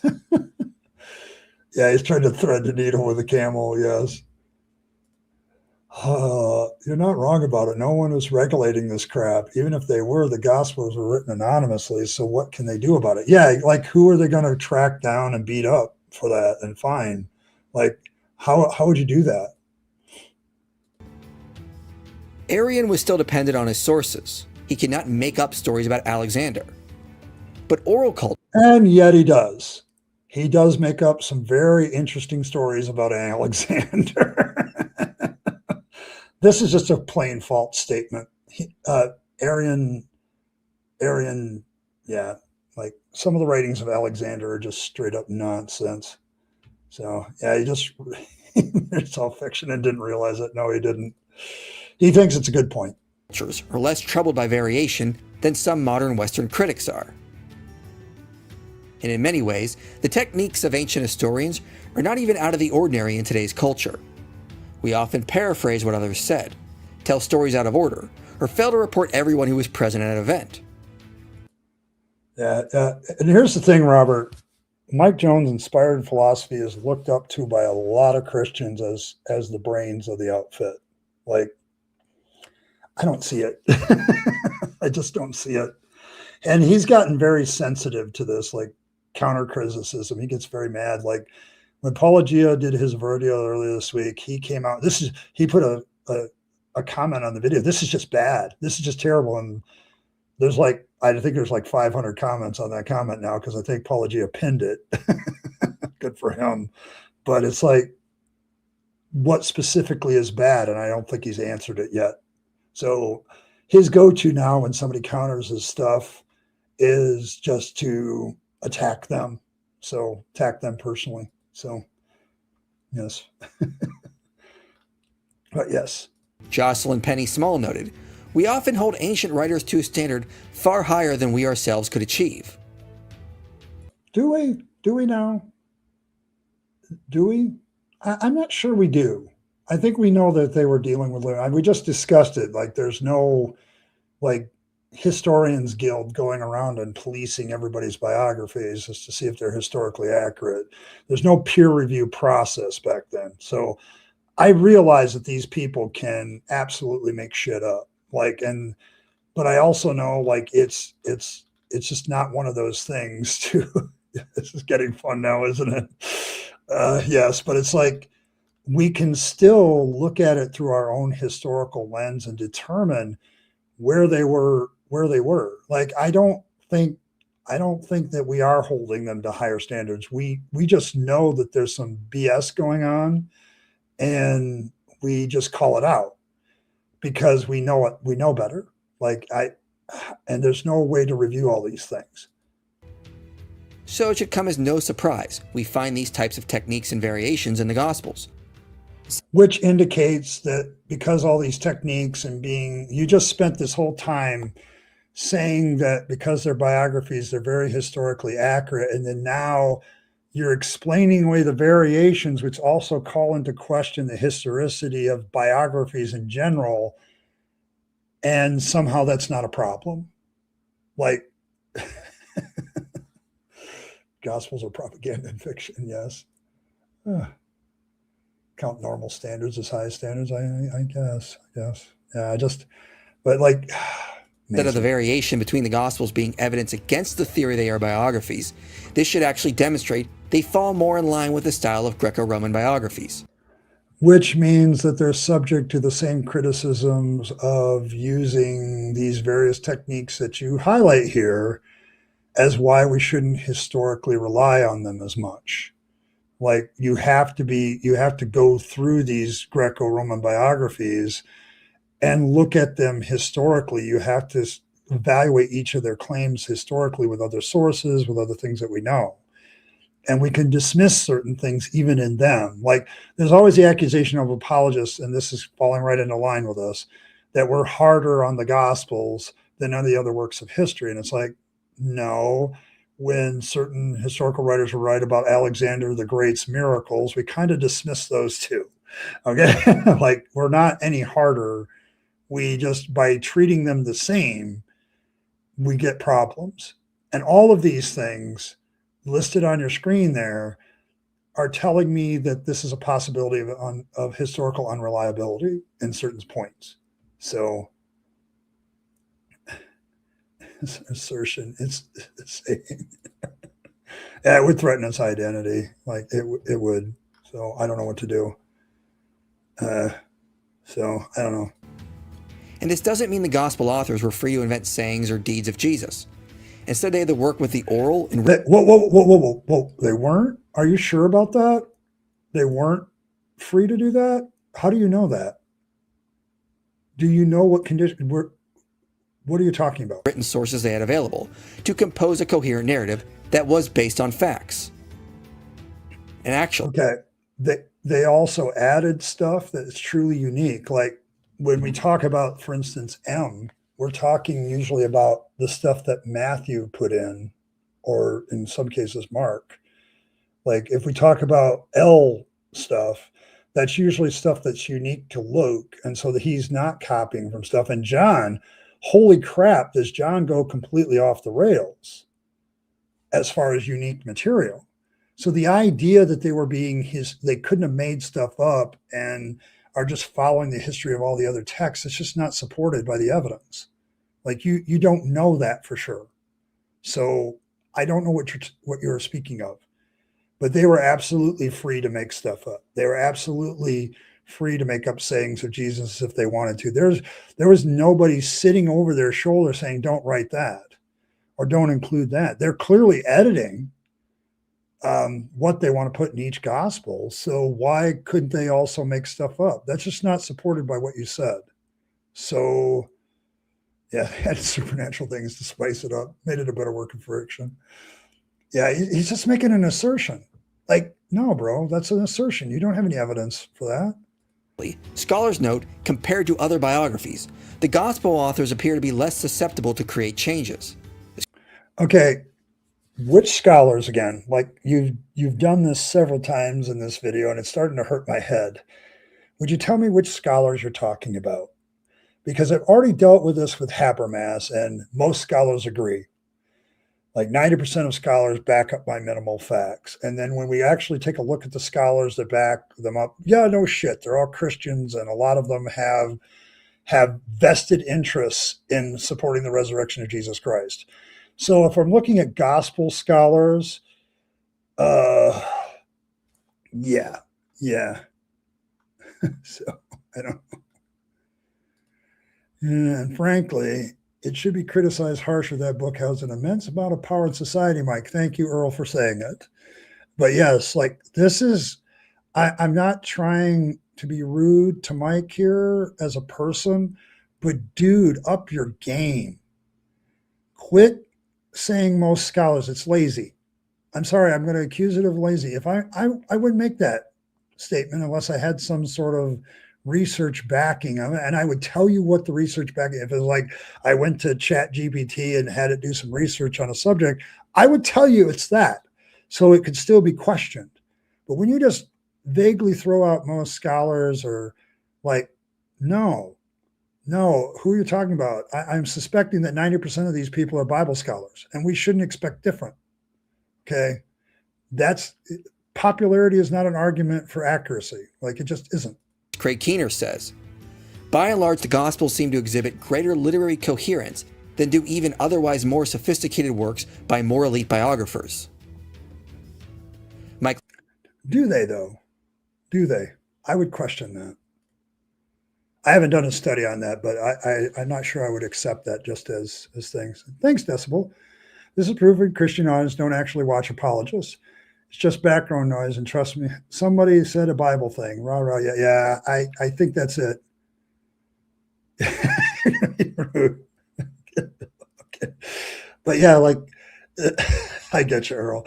But it's like, I think he deserves the criticism. And when his pushback against Paul, and if he sees this, his pushback is probably going to be the same to me. Is like, you're just doing bad stuff here. You don't know what you're talking about. I'm like, dude, I got more degrees in this actual subject than you have, bro. Like, so you have a degree in philosophy, and that always makes me, given the amount of philosophers that are in apologetics, it makes me wonder what they're teaching in philosophy these days. So, oh my gosh. Oh my gosh. Impossible seems to step out of the head and look at things from the outside, kind of. Given narratives embedded coherence is like a scroll saw to mismatched puzzle pieces. Oh my gosh. But yes. Lacona did a survey of the variation and changes between Plutarch's lives, and noticed there's quite a lot of paraphrasing, transplanting, and changing of details. Plutarch often reworked and reworded many things from one biography to another. You know what else we see, Mike? We also see that in the Gospels. Just saying. Despite the fact that the Gospel authors utilize many of the same techniques, the extent of editing by the evangelists is minimal by ancient standards. I don't know how you can make that statement without telling me what the ancient standards actually are. Do you actually have a study on that, or is that just a statement by Lacona? Like, I want to know where Lacona get that idea. Like, you know, I don't often shit on Lacona. He seems to be more of the reasonable apologist out there. He'll actually take on certain assumptions by other apologists, and he's admitted certain things like the zombie apocalypse probably isn't in there. But on this one, I'm going to yell at him. Like, how the hell do you know that? Just by examining Plutarch? I think you might want to expand your study before you make that kind of conclusion. So, like, yeah, I don't understand that. Scholars note the verbal similarities Matthew and Luke have with Mark are extraordinary by ancient standards. It's not extraordinary if you're copying Mark. It's not extraordinary if you're literally copying Mark. Oh, I mean, low bar. It's fairly low bar, yes. But if you're literally copying Mark, how is this surprising? How is it surprising at all? John Kloppenborg noted, Matthew and Luke use Q far more woodenly than other writers employed their sources. Jeffrey Tripp acknowledges, despite literary and rhetorical pressures toward variatio facilitated by synonyms, New Testament texts depict eyewitnesses as substituting Jesus' words relatively rarely. I'd question that too. I'm going to question that one too. I'd like to know the research behind that. The Gospel authors utilized ancient techniques that allowed for variation, but also seem to have risen above the ancient standards and stuck to their sources more strictly. Matthew and Luke's It's really easy to strict your sources more rigidly when you literally copy another book. That's not Matthew and Luke being concerned about history. They're just copying a source. Same with Q. They're just copying a source. Okay. That doesn't mean they're being better historians. It just means they're copying verbatim. Okay. So what? That doesn't mean that they're being more careful historians. It doesn't follow. So, Of Mark were more conservative according to ancient standards. Gerald Downing said, "With so much pressure in favor of paraphrase, and so common a conviction of its validity, it really does seem very strange that we find so much identical wording among our synoptic gospels." Why would that be strange when it's the synoptic gospels and one of those gospels being copied by the other two? Why would this be strange? This is like off the rails observations that are just complete BS. Like, why would it be strange if 50% of your gospel is copying of another gospel? Good God. Downing also notes the verbal similarities between the Gospels is even closer than Josephus' use of the Scriptures, which might indicate there was greater respect among the Gospel authors than Josephus' respect for the Jewish Scriptures. Comparing one piece of literature to another piece of literature and making those kind of conclusions about entire groups of people, that's a very big logical fallacy, and I wouldn't employ that. You can say something about Josephus's concern with Scripture compared to the Gospel authors' concern with Scripture, but you can't make that distinction about somehow Christians are being better at their research overall. Like that doesn't follow. So, So not only did the Gospel authors write in the genre of biography, a genre which aimed to preserve accurate historical information, they also exceeded the standards of the day for historical accuracy. No, because in this video, you literally admitted that they would do other techniques that led to historicity of the Gospels, not those biographies not being as good. So the Gospels, by employing them, also are not as good. Like, you literally debunked yourself in this video. Like, and you didn't even realize it. Yeah, his bias is definitely showing. Twisting my tentacles like that. Oh, well, there you go. There you go, Hazel. You finally got it. I only gave one choice today because I had another poll in there that I wanted to get out. Like, I need to check that right now.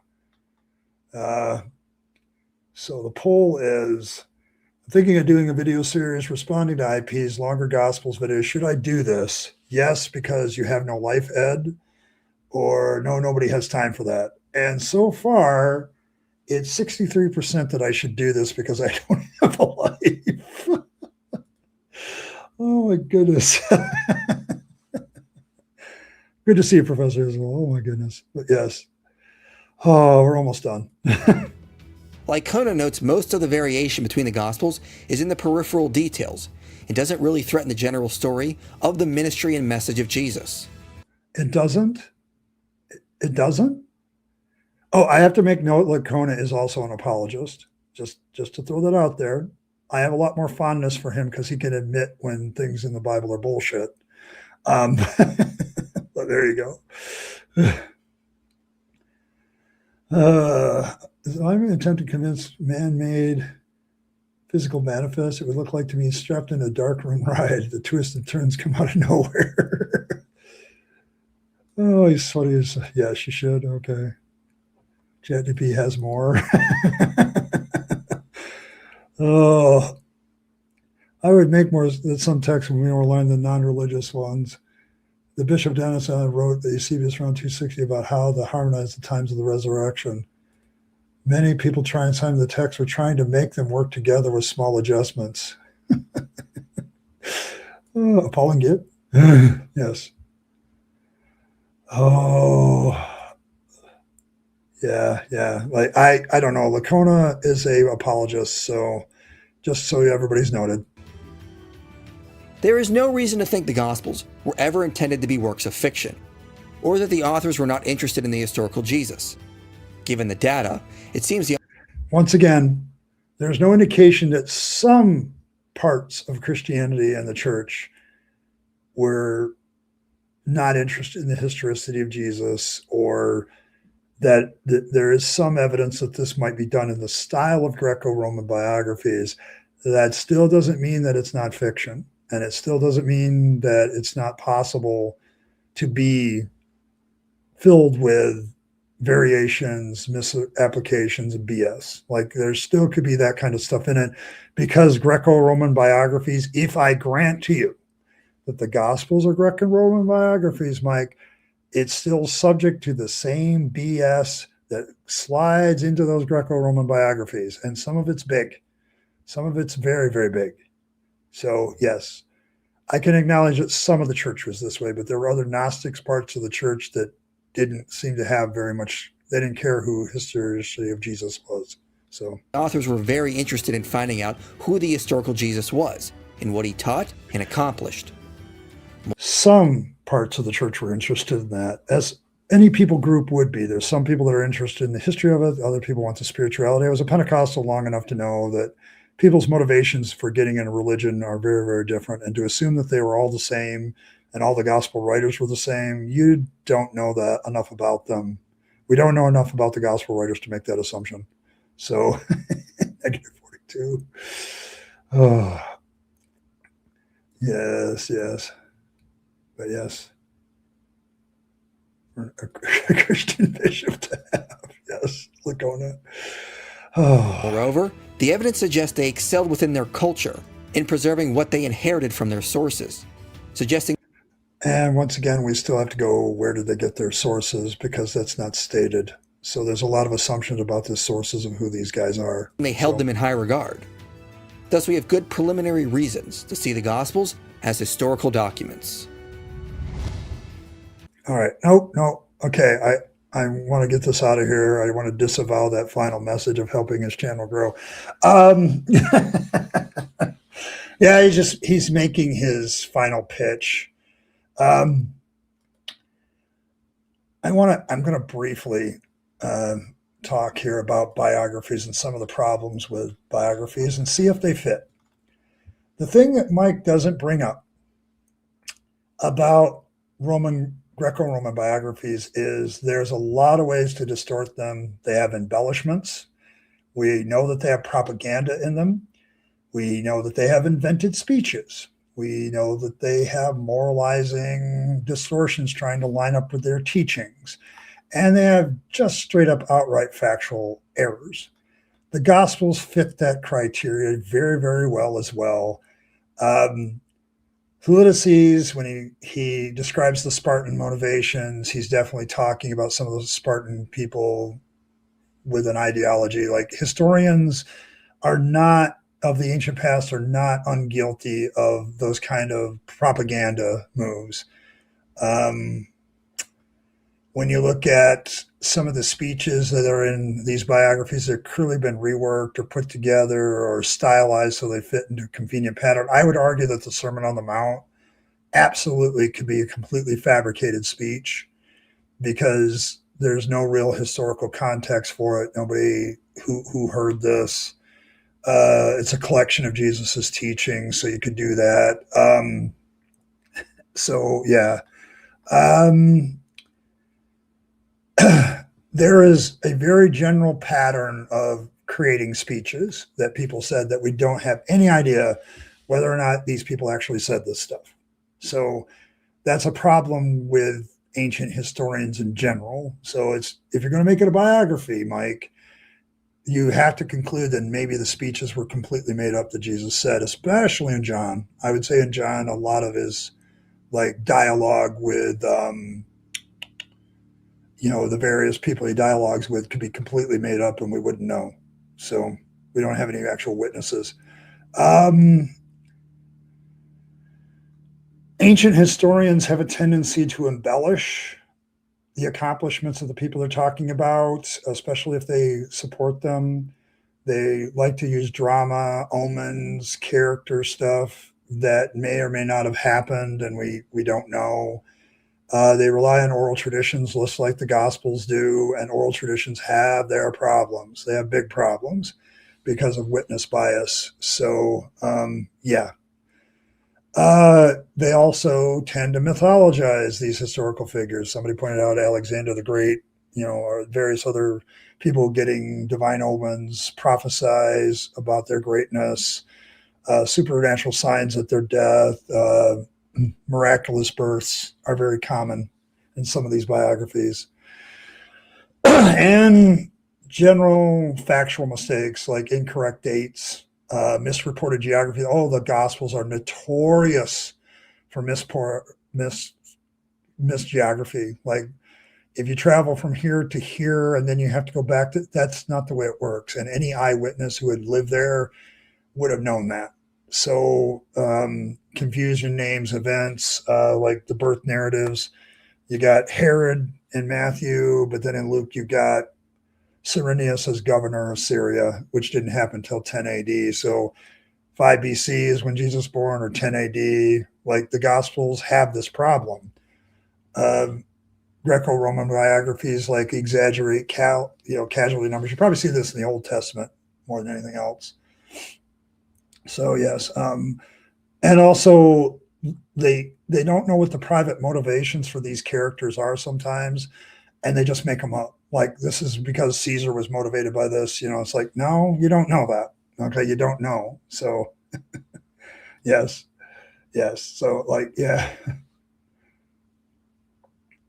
Yes, JC asking who sent him is very convincing.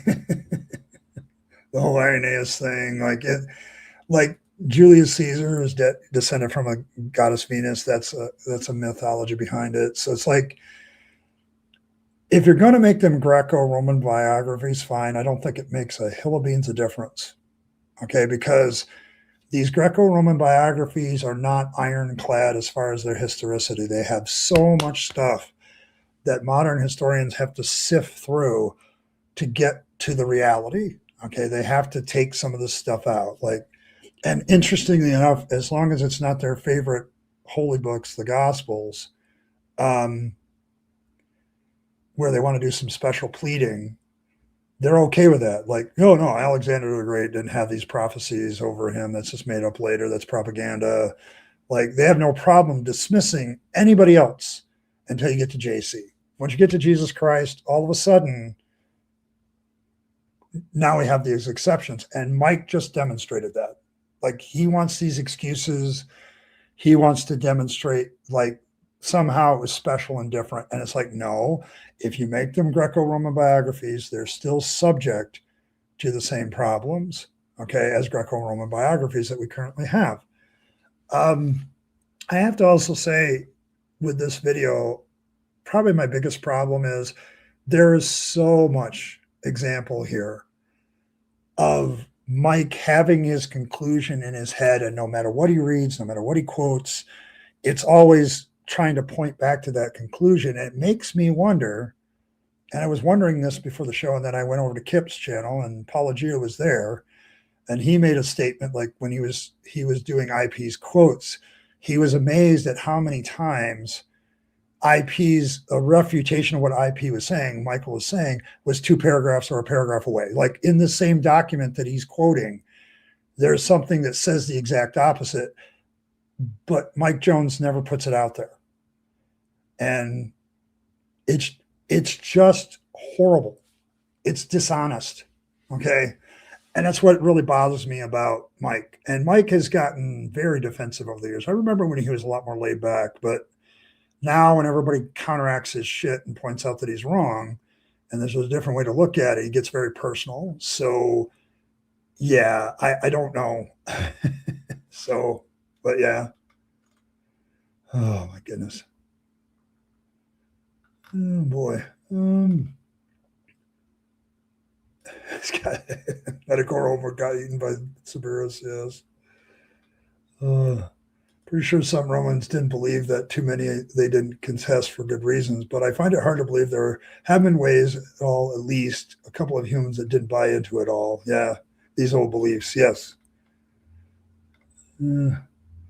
All I said, they will not think it through enough to the end conclusion. They're happy to stop where they think it hits their target. Yes. Yeah, there's a lot of post hoc rationalization here. That's what happens when you have this conclusion that the Gospels are Greco-Roman biographies, and Greco-Roman biographies are very historically accurate. When you have those two conclusions in your mind, this is exactly the video that you get. He never quotes really from a critic. He never looks at some of the other critical ways that the Gospels could be looked at.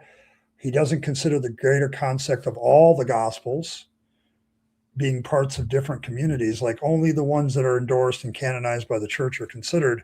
But if you're going to talk about Gospels as a literary genre, you got to look at all of them. Like, you got to do all of them, but he doesn't do that. And so we're back to the same steps. Like, it's just, I don't get him.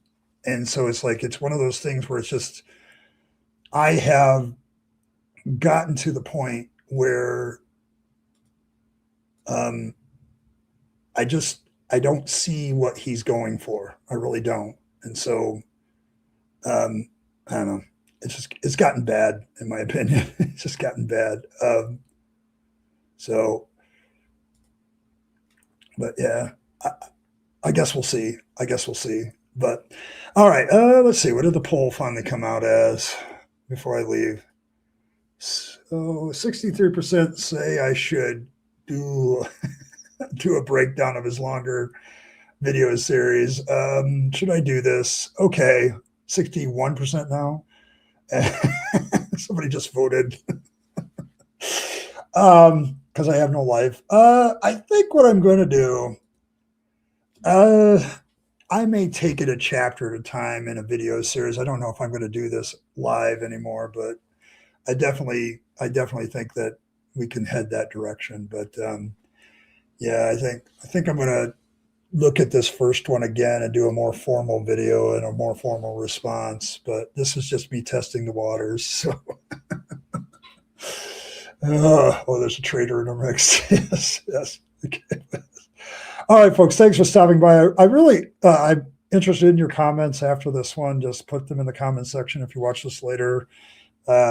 Very interested in what you guys have to say about Mr. Mike Jones's defense of what are the Gospels in general, what genre they are. I'm very interested in your comments on that. So I have a life. Okay. Yes, I do. But yes, but but thanks everybody for stopping by. I appreciate all of you being here. I want to thank, let's see, who do I got? I got Decibel, allegedly Fred, Cranky, the Elder Gods, Martin, Cranky again and again, and Decibel again and again. Thank you guys for your donations to the channel. It really helps me out. Appreciate it all. Hopefully this was entertaining to all of you as well as informative. But yeah, I don't know. It was just kind of a video where the guy played himself and he didn't even realize it. So it was kind of like, dude, you just pointed it to why things aren't historical in these Greco-Roman biographies, and you didn't even realize it applies to the gospel. But thanks everybody for stopping by. May Fangs nibble on all of your hearts. May he draw you closer to him with his sharp, pointy teeth. May he purify all of your vegetables, those of you that are growing them right now, from religious corruption with his sharp, pointy teeth. If you need warm fuzzies from your religion, we have the best warm fuzzy picture ever in the Godlet Fangs. So you just need to look at it. You'll feel all the warm fuzzies. If you need a religious ritual, there you go. A circumcised carrot. You can put that on your stash or anything else of value. And yes, just look at this picture.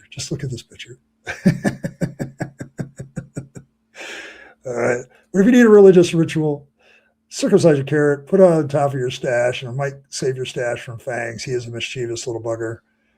Anyway, so, but make sure you do that. And, as always, it's like, beware the presuppopossums, beware all that stuff. Don't get confused.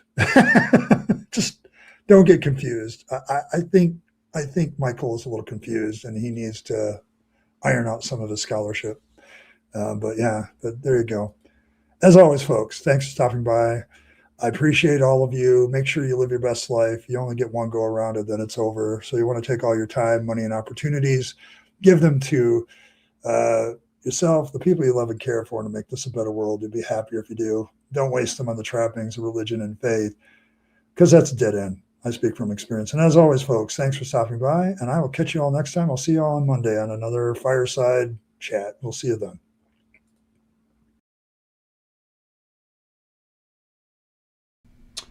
Hey, thanks for sticking around to the end to find out how you can support the channel better. Of course, there's always the normal notions of just hitting that like button, subscribe to the channel, hit your notification bell, and share the video with your friends and family that you think would be interested. That's always very appreciated. If you want to support the channel in a more tangible way, there's several options. You can super chat or super thanks in the comments or during a stream. Those are always very welcome. But you also can become a member of the channel. Members have certain perks like getting the videos early, things like that. They also have some good custom emojis during chat. So all of these things are good benefits to members, but they also support this channel and its work to continue to normalize atheism and deconversion, for which I'm very appreciative. It keeps me going, and it keeps me as a content creator being able to do more and more as a content creator. So if you choose those methods of support, thank you very much. And I appreciate you once again for staying to the end and listening to other ways that you can support the channel. Appreciate it. Thanks, and I'll catch you next time.